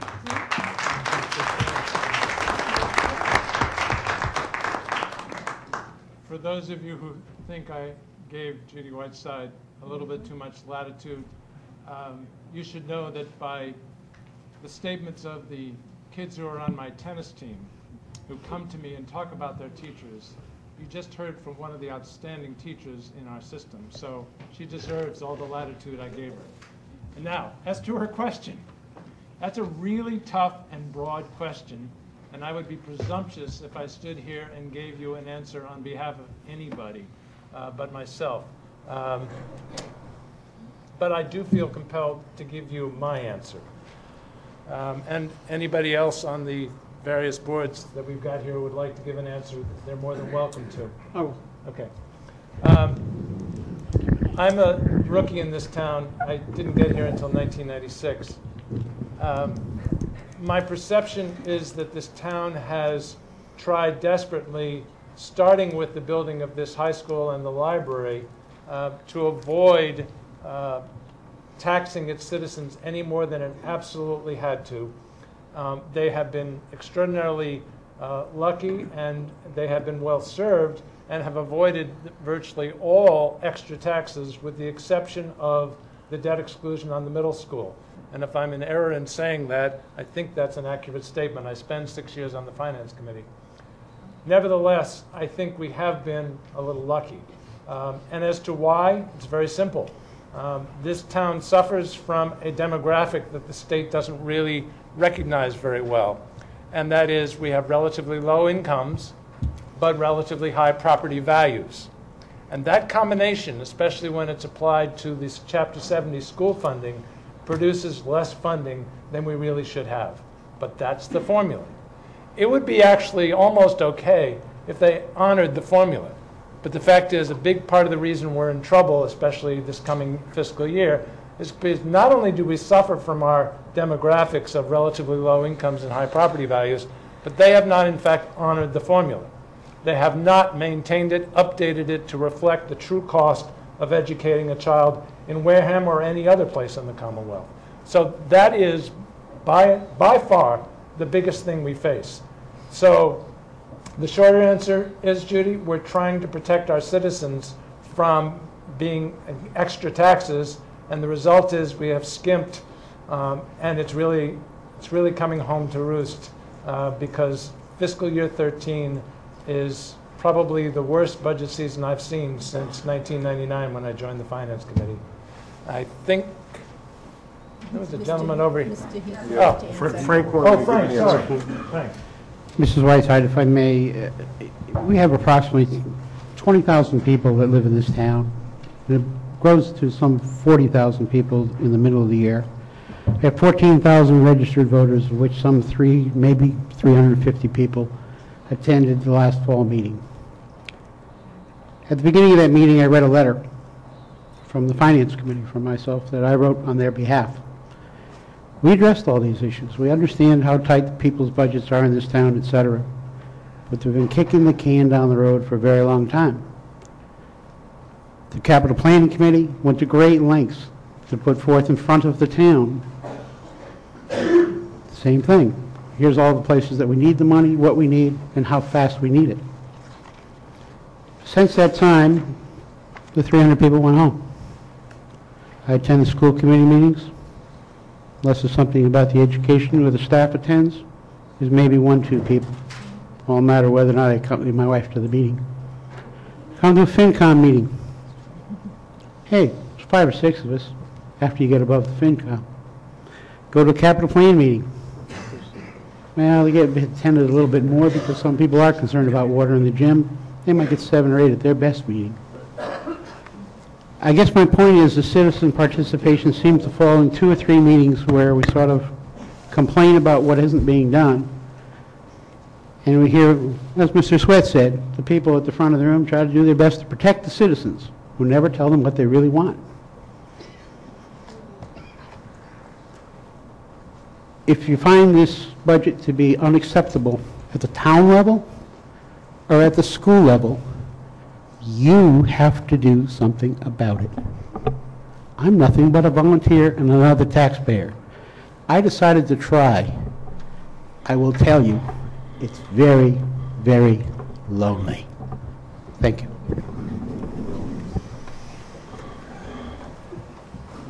Yes, sir.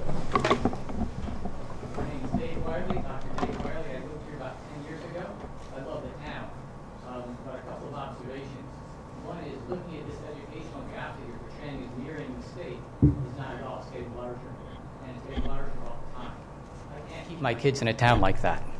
Mr. Administrator, portraying yourself as a businessman, what are you going to do when your top of task bracket people, the people you really want to keep, are leaving Wareham because the educational system is inadequate? If you put that into your model, you should be really frightened. And that's really what's happening right now.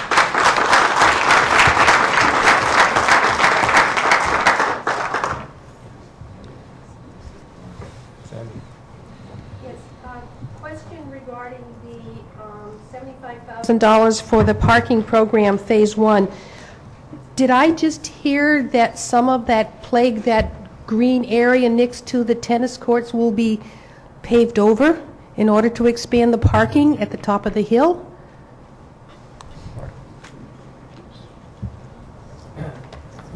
The first phase of the program, Sandy, would be to use the existing outline of the parking area. We are looking at survey work that would expand the parking area for number one, to make sure that every business owner, and to the gentleman's point, to keep them in business so that they can thrive and not only hire employees or expand their businesses. I just had a group come in, they're looking at wickets, and they're very impressed, but they talked about parking. And they also talked about, how some of the other public services would work. So Phase 1 would be to use the existing paved area and the onset pier. And that's been put forward in the plan to not only to the Board of Selectmen, but to the Finance Committee. in Phase 2? Phase 2 would be to look at that area, to see how we could accommodate additional parking areas. I would challenge anybody in this room to show me somebody who's picnicking on the hottest day in July. I don't find them there. I see kids playing tennis and throwing up some hoops, but you know, so if it's an asset and we own it, why not use it? That's my approach. Okay. Now, to follow up, in Phase 1, what is the expected revenue out of your parking program using the existing area by the tennis courts and Onset Pier? How much do you expect to take in for revenue? One full season will garner, I think, Derek, about over $100,000. Derek?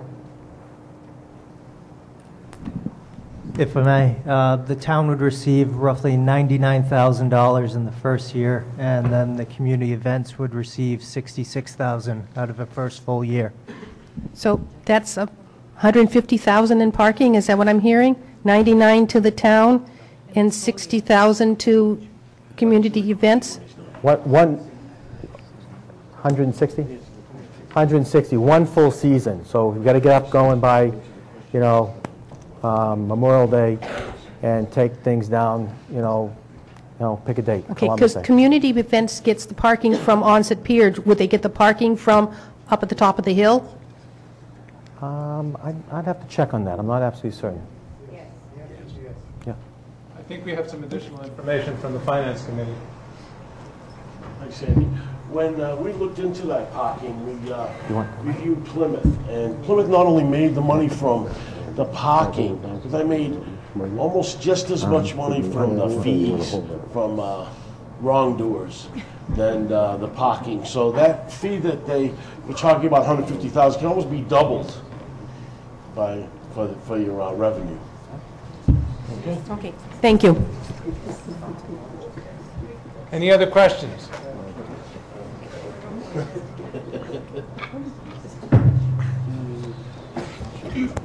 Donna? Yes, my name is Donna Ashley. I've lived in this town now for almost 21 years. I've always been very involved with the school department and with the schools, with my son grew up in Wareham schools. And my heart breaks right now. I mean, I am really, really concerned, and all I want to say to the townspeople is we really need to get behind the school department as well as the other town places, the police department, every place. I don't know, I have ideas of what it'll take, but we want to live in a town where people don't have to move out because of fear for their kids. When my son started school, the school department was thriving. They didn't have to fight as many battles as they did now. The math department is causing problems for some of our students that have gone through high school and are now in college and are having to struggle because the math situation is not as it should be at Wareham High, not because of the staff. The staff has been excellent, and I commend our school department staff and our school committee, our finance committee, and our selectmen. I commend everyone that's working so hard for Wareham. But we need to stop and think about what we really need to do for this town. I can remember back with the middle school situation. I worked on that, trying to get that through for 3 years. And finally people realized that it had to be. I was literally attacked in a laundrette when my son was very little by a woman who was so upset because I was working for the school department and not working as a person, but working to try to get that through. What we need to do is concentrate on the important things in our town. We're a beautiful town. We're a wonderful town to live in. I'm proud still to say that I live in Wareham. But we need to really, the school budget scares me. What happens if our buses have a problem and end up in an accident and we end up on the news because maybe we didn't do what we really need to do? Our teachers should not have to. I'm still on the school council at Wareham High School, and my son is long gone from Wareham High School. But I'm a community member because I love the community and I love the school. And I appreciate all the hard work, and I know it's going to be more hard work from now till town meeting. But whatever we have to do, let's do it, town of Wareham, because we are a beautiful town, and we want our kids to have every single opportunity that a kid in Cambridge or some other place has. Just because maybe some of their parents aren't as well-to-do, and I certainly am an example of that, they still deserve the same break every other school department has. I'm behind the school department, I'm behind my town, and whatever it takes, I'm willing to do. Thank you, Donna. Liz? Hi, Jeff. Through you to Barry for my first question. In the instruction and paper and pencils, a small question. Do you know what page? On 10 of your printout. Thank And you. just in general, but this is where I had picked it up at. Paper and pencils. In the 2,000 accounts. Mm-hmm. The first one. Yep. Are the copiers double-sided? Mostly, yes. I know all the ones that come out of my office like these are. We do try. I'm not there in every building and all the time, but it should be. Okay, the reason I ask is my daughter's in 6th grade. She went full-day kindergarten through 6th.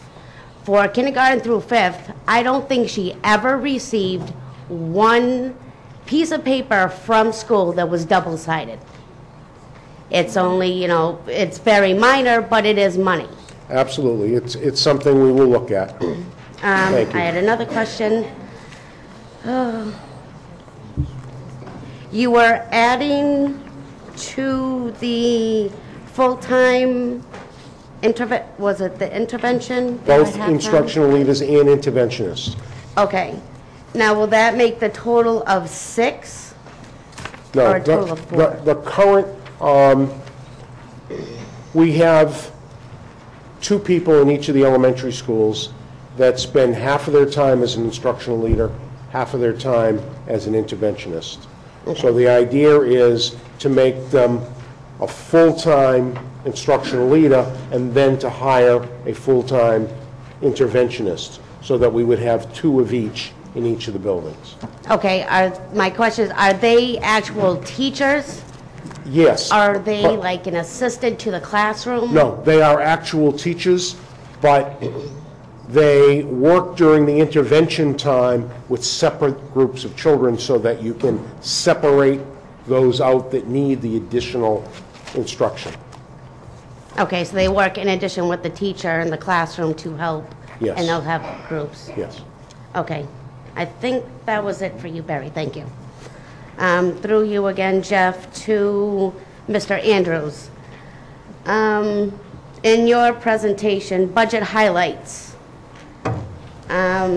Maintained lifeguard program for main beaches across town for our Safe Summer 2012. Excuse me.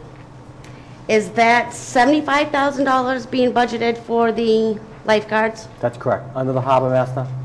Yes. Yeah. Okay. My understanding is that the harbor master is receiving a $2,000 stipend for running this program. That's correct. When another employee was hired, part of his salary was to run the lifeguard program. That's correct. That money has not been taken out of that salary. It has been taken out. So that employee is receiving that 20 plus less? Let me describe it so everybody understands what we're talking Okay. about, because I know what you're getting at. Let's be clear about this. Try to take 20 to 12, probably 22 high school youngsters, and they said it couldn't be done. And I want to say this to this body, that we had youngsters that were lazy, that they wouldn't take the test, they couldn't become lifeguards, and you got to get them from born. I was told that. Okay? We got a program up and going. We put together 22 individuals that made up our lifeguard program after it had been decimated some years ago. Now, if you think people are going to come and use our beaches and parking in our parking spaces and have young children around the beach areas without having lifeguards, there's something wrong. So when that first got started, and you are correct, and I'm going to call this out, Mr. Burke was paid $2,000 for that first year.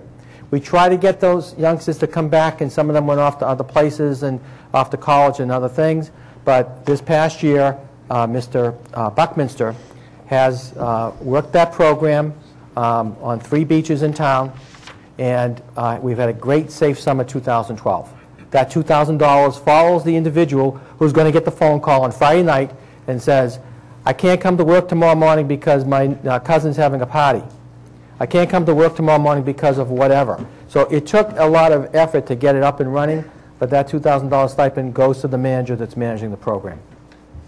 Okay, I understand the $2,000 stipend.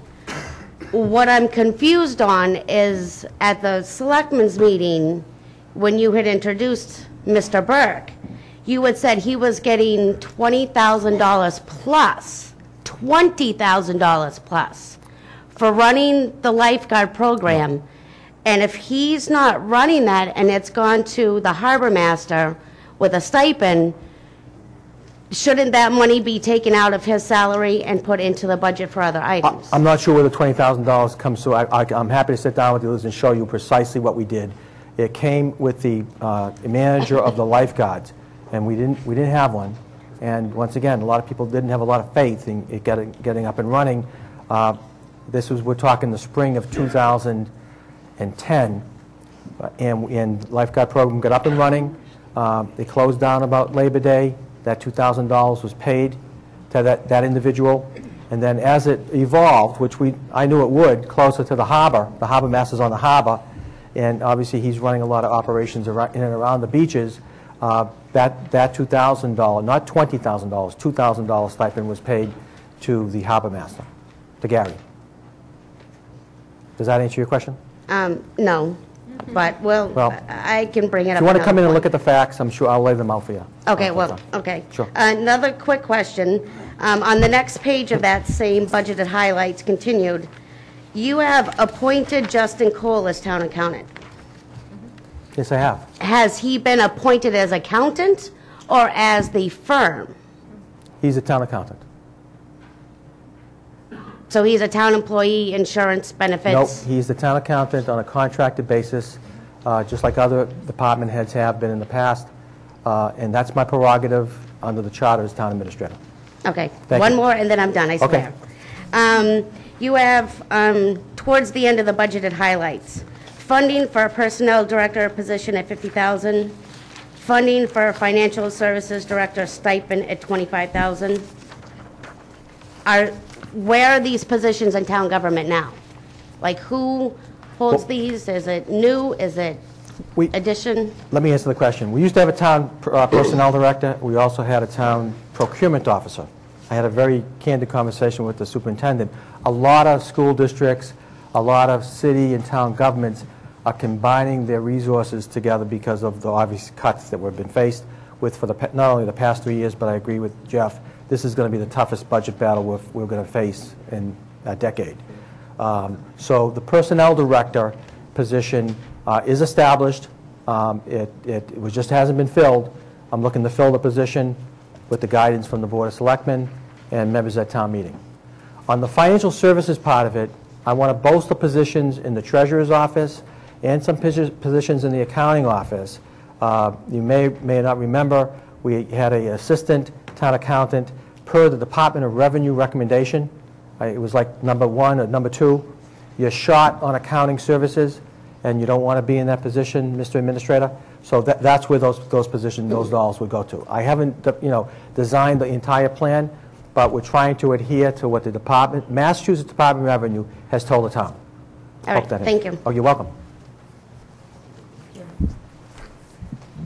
I have two things. My first is in response to what the last woman had said. I've been volunteering in the school system for 8 years now, and I can tell you I double-side everything. I think a way to maybe save money, I don't know if we ever looked at this, is instead of having to photocopy everything, is get textbooks for our students. Bring the book home and use that rather than having to copy every single page out of a book. My other question for you is on the instruction 2000 on page 10. There's 2 line items. One is called guidance in testing, and the other is guidance in adjustment. If you could explain to me what the difference between those 2 things are? Bob, do you know?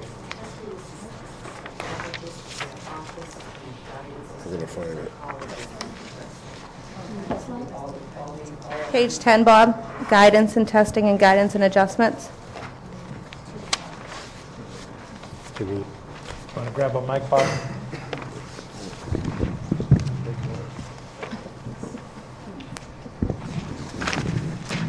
So guidance and adjustment and guidance and testing, most of the guidance and adjustment are what are called O2 accounts or special education accounts. And guidance testing would be the regular ed accounts, for most of those. So they're split because many of the testing requirements for special education, school psychologists, and the costs around doing the testing that's necessary for special education. And that's also the salaries of the guidance counselors and the psychologists are included in that. Yeah. Tom? This is a question or actually an observation for the defibrillators that were in the budget for that. I would suggest that as we get new cars, new cruisers in, that the defibrillators become part of the package, either that when you purchase the car or when you lease it. They can be part of that package and put in and then maintained, and as you rotate the cars through, you'll always ensure that you're going to have up-to-date defibrillators rather than having to go out and buy them all the time. So I would suggest that we look into something like that. Very valuable suggestion, Tony, and we will. The problem is, so everybody's aware, is that their warranty life is over as of January. So I don't know that you want me to send the police chief to send the vehicle to your home or to the ball field or some place that somebody's been injured without having an up-to-date defibrillator. Well, that's the reason why I'm saying if you now include them in those packages, you'll always ensure that the defibrillators are going to be up to date. It's a great suggestion, and we'll take that under advisement. Thank you. Okay. It's a good suggestion.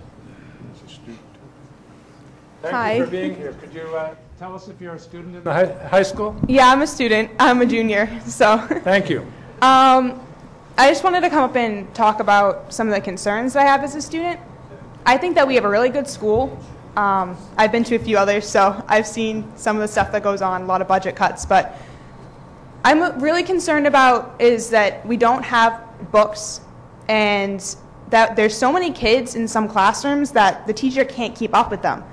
Like, we'll have like 30 kids in a classroom and they'll have one teacher who's like trying to run around and like teach everybody, and it just doesn't work out.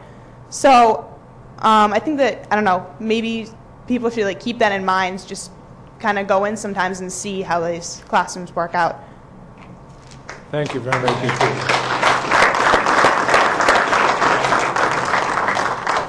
Danielle. This is a school spending question. On page 3 of Dr. Rabinovich's handouts, there is this I'm graph. out of water. It's going to take me a while. That's all right. Where Wareham is spending just above, you said about 1% above the minimum. That is correct. And Mr. Sweat, you said something about the state not following the formula. What can we do to change that? I'm sure it's not an easy answer, but we got to start somewhere. I actually have an answer for you. It's perhaps a little longer than you might like, but I was at a recent meeting of the board of directors of the Massachusetts Association of School Committees. One of the things that the governor, the legislature, and perhaps a few other people are deathly afraid of is one parent with one child going back to the Supreme Court of Massachusetts and saying, you know that deal you struck with the government? You know that case that's still open from the early 1990s where they said they were going to have a formula and they were going to honor it, and that's the only reason I didn't rule officially on this, because there was an agreement? Well, they're deathly afraid that some parent is going to actually say, you violated that agreement, I'm taking you back to court. And it would literally only take one parent and one child and a lot of patience and money. But that's literally the only way to make it happen, because that would force the state to recognize that their priorities have been gradually skewed in favor of other things besides education over the last 2 decades. In all candor, I believe, personally, that's the only way that it will happen. Because right now, the formula is being knowingly violated, failed to be maintained, and that's what they're deathly afraid of. Is that formula being followed in other towns? Oh, no, no, no. No. Across the state. I see. Across the state. The fact are, and there's, for those of you who like to go to websites to get great information, there's a website called the Massachusetts Budget and Policy Center. They recently gave a presentation, and the presentation is on this website. But basically what it showed is that unless you are in the upper 20 percentile of towns, wealthy towns, in other words, the rest of the 80% of the Commonwealth, everybody has been underfunding education because of the formula has not been maintained. So 80% of the towns are feeling this, and as our town administrator said, fiscal year 2013, it's hitting the fan, as they say. And unfortunately, the solution I just gave you is a multi-year solution. But you got to start somewhere, and if I had a child in this system, that's what I would do. Anybody a lawyer in this room? Mr. Sweat, thank you for that question, and I'm sorry I gave you such a long answer. Mark has an answer as well. Can I just add one thing to it? You know, being a manager in Massachusetts is difficult, but not impossible. Because here's how it works. We're all consumers. We pay personal income tax of 5.3%. We pay the sales tax at 6.25%. That money goes to Boston. It's held there like in a big vault. You got to think about it as like a big bank, right? We need to get our fair share back.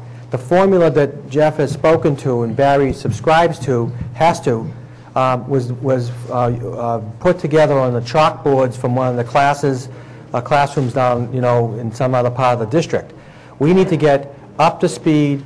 Wareham has to get credited. I testified in Boston recently with Representative Susan Williams-Gifford and Senator Pacheco on getting better credit for, if you will, for us as a community, because we have so many needs and they're not captured in the formula with the way that they should be. That money that's held in the vault needs to come back in a more equitable way to the town. Thank you. Let me, sorry, Rhonda, go ahead. The only thing that I would say about it is this. I know that if I'm a parent in this town, and I would be saying, but you look at the state average when it comes to test scores, why, if every single town has the exact same problem, then why are there some school systems performing above others? It goes back to this slide and what Barry was saying, and I'm sorry, I just need to say this, is that there are towns that don't care about Chapter 70 the money, because they do spend more on schools. They spend above the state average. And so that is the reason why when Barry says that there is a gap on the state average of what towns are putting towards their schools, that is also one of the reasons why some towns are not as affected by Chapter 70 the way that we are. Let me give you another fact to make you angry, in the belief that sometimes anger can be effectively used. They don't honor many aspects of the formula, but there is one aspect of the formula they do honor, and I've never been able to figure this out. They have this formula based on property values and income that I referred to earlier.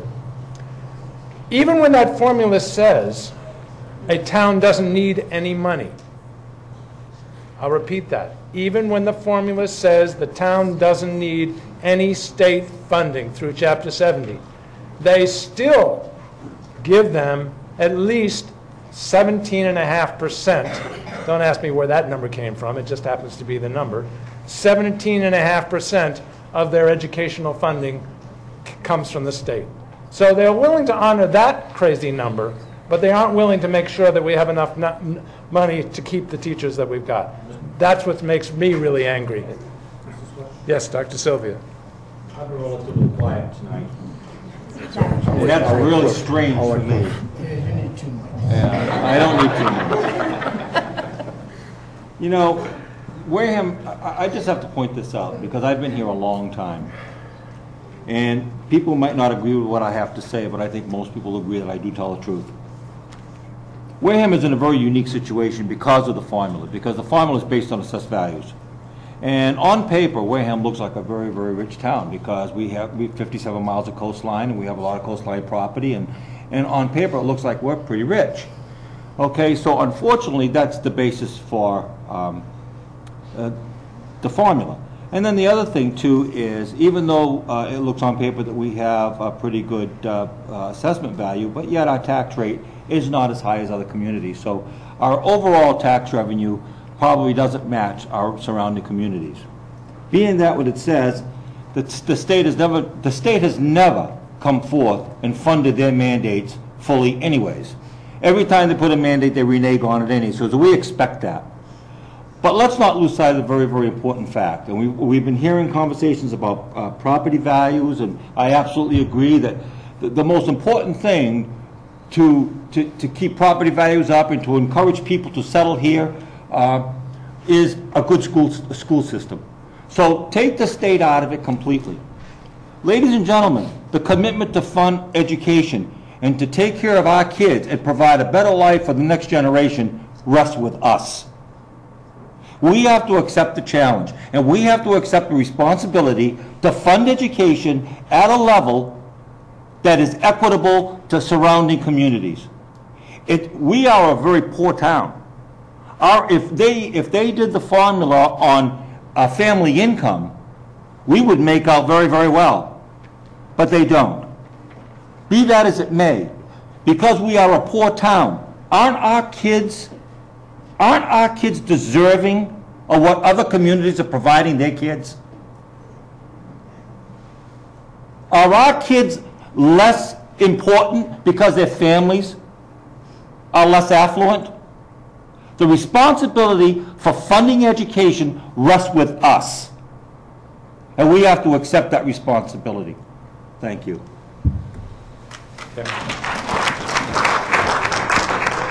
My name is Kevin Bergali. Most people know me as the basketball coach in town. Incidentally, we did have our first rain out in my 27 years of coaching basketball last year because of the roof. But I don't speak to you as a basketball coach right now. I'm a longtime educator. I have been so for over 30 years, and I'm a principal up the road at Old Rochester Regional Junior High School. And we have a school choice program at Old Rochester. And wearing my principal hat there, it's good because it helps our budget, and we're able to take students from other towns into our district and get $5,000 a student for that. But as a Wareham resident, as a Wareham High School alumnus, as a parent of 4 children who have gone through the Wareham school system, it really pains me to see Wareham kids coming to Old Rochester. So I'm kind of speaking out of both sides of my mouth here. But in one sense, it's a positive for me in my role as a principal at Old Rochester. But as a Wareham resident and someone who loves the town and loves the school system and wants it to excel, it really hurts to see Wareham losing some of its best and brightest students for a school 10 miles up the road. Yes. Okay. There is a word that nobody is talking about here. Jeff gave you the long way of fixing the problem, saying that the state is negligent in funding Wareham and the rest of the state's education. But what they do in other communities, in Falmouth that spends 30% above minimum net, is they have overrides because they know they want services for the town and the schools. This is not just a school issue. The town has needs, the school have needs. And those needs far outmatch what the revenue is. You can't print the money in the basement, so the only way we can get it is to come before the voters and town meeting and ask for an override. And so if you want a better school system and you want better facilities and you want a better town, then that's what you have to do. And I'm only one voter.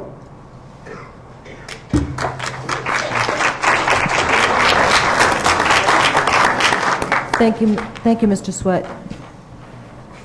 I was educated in an inner city school, and we didn't have much, believe me. And I was very, very fortunate because my parents were extraordinarily encouraging for us to have the absolute best education we could have. So despite the circumstances, my dad would always say, you know, I don't care what you want to be, but you're going to be well educated at whatever you're going to do. So there's no way I would begrudge the school system or the educational department with any kind of dollars that they may need to educate our children. But that said, we also have a town to run on 50% or less of the budget, the rest of the town. And I know that what it costs to educate a child, and we're not spending that much money. But we also have to be well prepared and not put all our eggs in one basket saying that people in this town will vote for an override. For those that don't know, an override is a permanent increase in your taxes. A debt exclusion is if you have a particular project and we pay that until that's paid off. An override is a permanent situation. So yes, we do have a poor community. Are they going to be able to afford that? My personal life, I've had to make some budget changes in this economy, and most of my friends and neighbors have as well. So what I'm saying is that we have to be prepared for all circumstances. And my expectation is that we are going to, we should, first budget that comes out should be just like anything else. It should be almost a wish list. It would be, if you had a wish list, certainly it would be even bigger. But it's kind of a wish list budget. And I would just hope that people would have an alternative. And I'm not saying that the school department and the children don't deserve everything we can give them. But so the rest of the town does as well. So it's going to be, I have heard nothing but it's coming down the road with tough choices. They're coming down the road. Well, they're here. It's here. So I totally appreciate Mr. Heath's comments. He is absolutely correct. People need to educate themselves as to what's going on in this town, get involved, so that none of this comes as a surprise. And I can't tell you how many people will complain about town meeting and the decisions that came out of it. And I'll ask them, did you attend?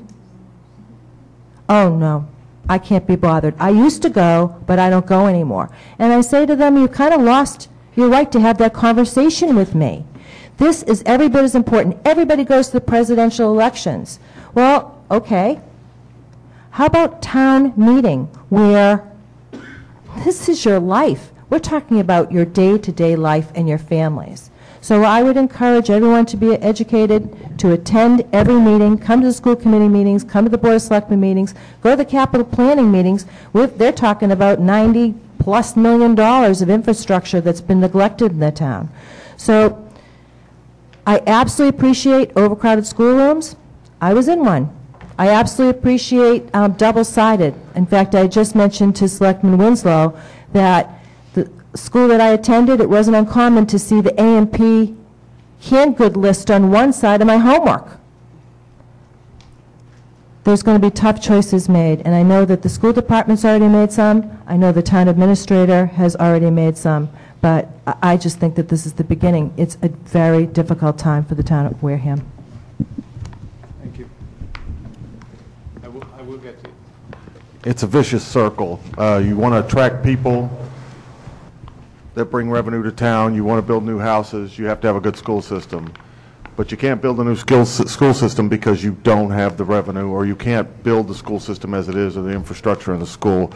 And I'm new to the budget from the Finance Committee standpoint, but it's a scary thought process to look at these numbers and know that you're looking at $3 or $4 million, or probably $3 million difference between revenue and expenses. And there's just no way to make up that number using conventional methods. So I don't know what the answer is, but we have to find an answer. And I think that parents, educators, everybody that wants to do this needs to come out, put their heads together, and speak with one voice. That's the key. Get people off the couches, get them out to these meetings, and let's talk with one voice and see if we cannot put enough pressure wherever we have to do to get our schools funded, because I have a daughter there too, and I want her to get the best education she can get. And the only way she's going to be able to get it, apparently, is if we do something. And just not sit there and look at them and goes, wow, that looks pretty bad. We have to do something. We're at that point. Yes, ma'am. Hi. I'm a parent here in Wareham, and I have 3 children, 2 of which have gone almost all the way through high school. I have one that's a senior. My last child does not attend Wareham schools anymore. I chose to send her outside, and for a lot of the reasons that we're talking about. And if you're just looking at it in a fiscally responsible way, the more kids that go to other school systems, the less money we're getting for the school. So if you're not reinvesting, you're not only not getting that quality education for those kids who are left, but you're also losing a lot of money for those kids who choose to go elsewhere to get a quality education. And also I wanted to speak to the budget itself. I don't see a line item for music education here. And I wonder if any of us have looked at all of the studies that show the correlation between music education and standardized tests. It seems like it's an obvious solution, and yet the budget for music just keeps going down and down and down. And then we look at these test scores and we go, gee, I wonder why our test scores are so horrible. And meanwhile, we keep slashing those things that have been proven to bring up test scores. On the music question, we have kept the music program at both elementary schools. There have been no cuts to that. You are correct that the middle school did make a cut. We had 2 music teachers. It is down to 1. But it's within that classroom teachers line is where the music teachers are. So we have about 5 music teachers in the district. Could we use more? Yes. But I know that when that cut was made, it was made because of curriculum and the feeling that more of our students needed more work in math and English, and that's why it was made. Right, and if you look at those studies that I'm talking about, you'll see that those cuts, particularly in middle school, where you're stopping that music education and you're trying to insert extra math, if you were to keep those music programs going, then you probably would have less trouble with those math Music scores. is very important. All of the experiential classes are very important. I know Dr. Sylvia was probably going to say that. Go ahead.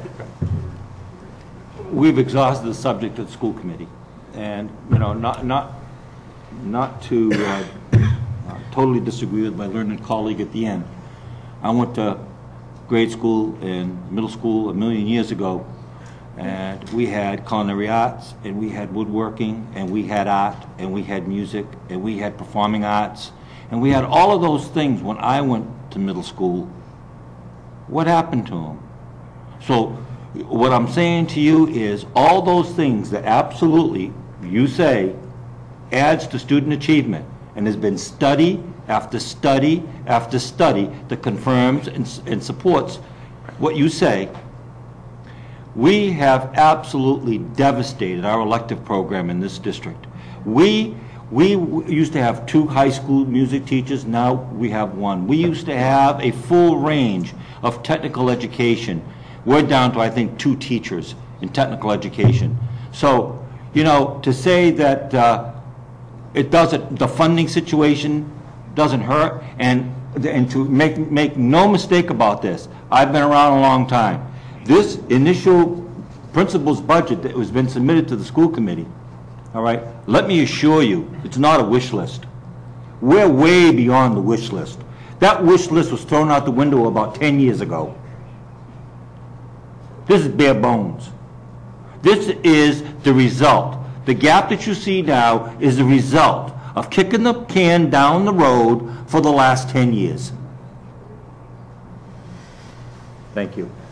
Yes, sir. Thank you, Mike Flaherty. I think Mr. Rabinovich maybe answered my question. I listened to the chairman of the FinCom tell us how we've been kicking this down the road. I've listened to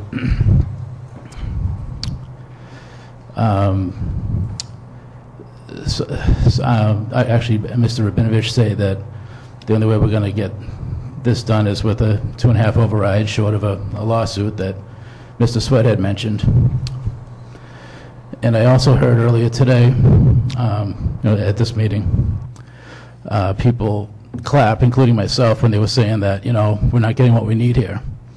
and people are looking to go elsewhere, you know, with their dollars. That's the ultimate vote, when you vote with your checkbook. But it got me thinking. And we've looked, my family's looked at other schools and considered it. It might come to that. But you're looking at what, $2,000, $3,000 a year, you know? Well, I'm going to tell you what the number is. So continue, but hold that thought, because that's the perception that people have. And I'll tell you what the real number is. Go ahead. oh, and I was just going to say, I mean, I'm the first one to say I'm totally against a 2.5 override. I think I pay way too much in taxes already, not just at the town level, but just in the aggregate, you know, with state and federal and everything else. But you know what? If we did a 2.5 override, I don't think my taxes would go up $2,000 or $3,000. And now you got me thinking. Any other members of the committees who would like to say anything? Can you answer his question on the dollars? Oh, I will. Okay. I just didn't want... Answer his question, then I'll... Okay. You've already heard the difference between a debt exclusion and an operational override, right? Everybody understands that. By the way, there is something called an underride. People never hear about them. But what that literally means is you passed an override and you change your mind, you know, and you pass an underride. So it is possible to take it away, but you have to actually specifically vote to take it away. Otherwise, it just stays there. But we asked the town hall, the assessor and the treasurer, to calculate what every $1 million of additional revenue would cost the median homeowner. And the number is just a little over $60 a year. So it is not thousands. It's not even hundreds. So what we ought to keep in mind is the following. We would be remiss if we presented all this information and then didn't give you an option to deal with it. Now, one option that I personally think would be catastrophic is if we had a tug of war on town meeting floor. You know, I want more money for the schools, I want more money for the police, I want more money for municipal maintenance. That's chaos, that's anarchy, and nobody wins. My recommendation is that we have something called a contingent budget. I am not standing here telling you how to vote on that. I'm just saying that that's the rational way a community would face this problem of an almost $3 million disparity between what our two executives tell us are needed and what the revenues say we can afford. Now, don't forget that our town administrator was very conservative with revenue. Let's hope it's not 2.9 million. Let's hope it's closer to 2 than 2.9. Because state aid probably will go up a little. But the bottom line is, what you do is you ask your executives to create a contingent budget, which is not necessarily 2.9 million more. Maybe it's 2 million more. Maybe it's only 1 million more because we've cut even more. Maybe we don't like doing it, but we don't want to ask the citizens to pay more than X, whatever that is. Maybe it's $1 million. At that point, town meeting has a choice. They can either pass the contingent budget knowing that it's going to cost them for every $1 million a little over $60 more a year in taxes, or they vote it down. If they vote it up, then it continues to go on to the ballot to the voters to officially decide whether we have an override or not. The alternative to that is simply keep cutting. But that's at least an alternative. It's a rational alternative, and it's a way for the voters to say yes or no. I do have to come back to two comments that were made by this gentleman in the orange, and I'm sorry I forgot your name, and the lady right next to you. We do have to think about the fact that once you start having parents make decisions to leave because of a school system, it's almost a death spiral for a community. It really, really is. The last thing you want is for that to happen. It impacts property values, it impacts culture, it impacts employment, it impacts the entire community, and it's not what Wareham needs, wants, and deserves. So that's my long-winded answer. Does anybody else? Yes. Yes, go ahead. Thank you, Jeff. I want to bring the process to everybody's attention going forward. This is only the preliminary proposal from the town administrator, and it's the preliminary proposal from the school budget. The process began on December 15th. It's been through 2 long and weary days for members of the Finance Committee. We sit here very quietly and we listen to everything that occurs in these 2 meetings, because this is really where they have to put their proposals forward, they have to show you what the true needs are, etc. From this point on, over the course of the next weeks, from starting January 25th, when the first FinCom public meeting occurs, through the first week of April, we'll meet almost every Wednesday. And we will be discussing every article on the town meeting warrant, but more importantly, we'll be discussing this budget and all changes to it in great detail, extensive detail. Our meetings are videotaped. They are shown every Sunday night and every Monday night. I would highly recommend that you watch those if you can't make it. But I will tell you, we would love to see you there. We not only have citizens' participation, but many times we'll even ask the public before we make our final decision if they have any contributions to make as well. It's a very difficult process. In the end, what's going to happen before you vote is the FinCom will stand and make its recommendation on the budget. I'm not very excited about that possibility, but that's what's going to happen. All right? And we need your input, we need your participation, we need it desperately. And we will be meeting, quite literally, every Wednesday night. We post our agenda, I post it in detail. So if there's any issue that's particular to you, I encourage you to attend. This coming, the 25th, this next Wednesday, we will be meeting with the Treasurer Collector to discuss revenues. It's a public hearing. I invite you all. Come on down. All right, and as I said, we do allow participation. Thank you. Mr. Flaherty, you all set? I had a couple questions for the town administrator, if we could put his thing back up, if that's all right. Is that possible?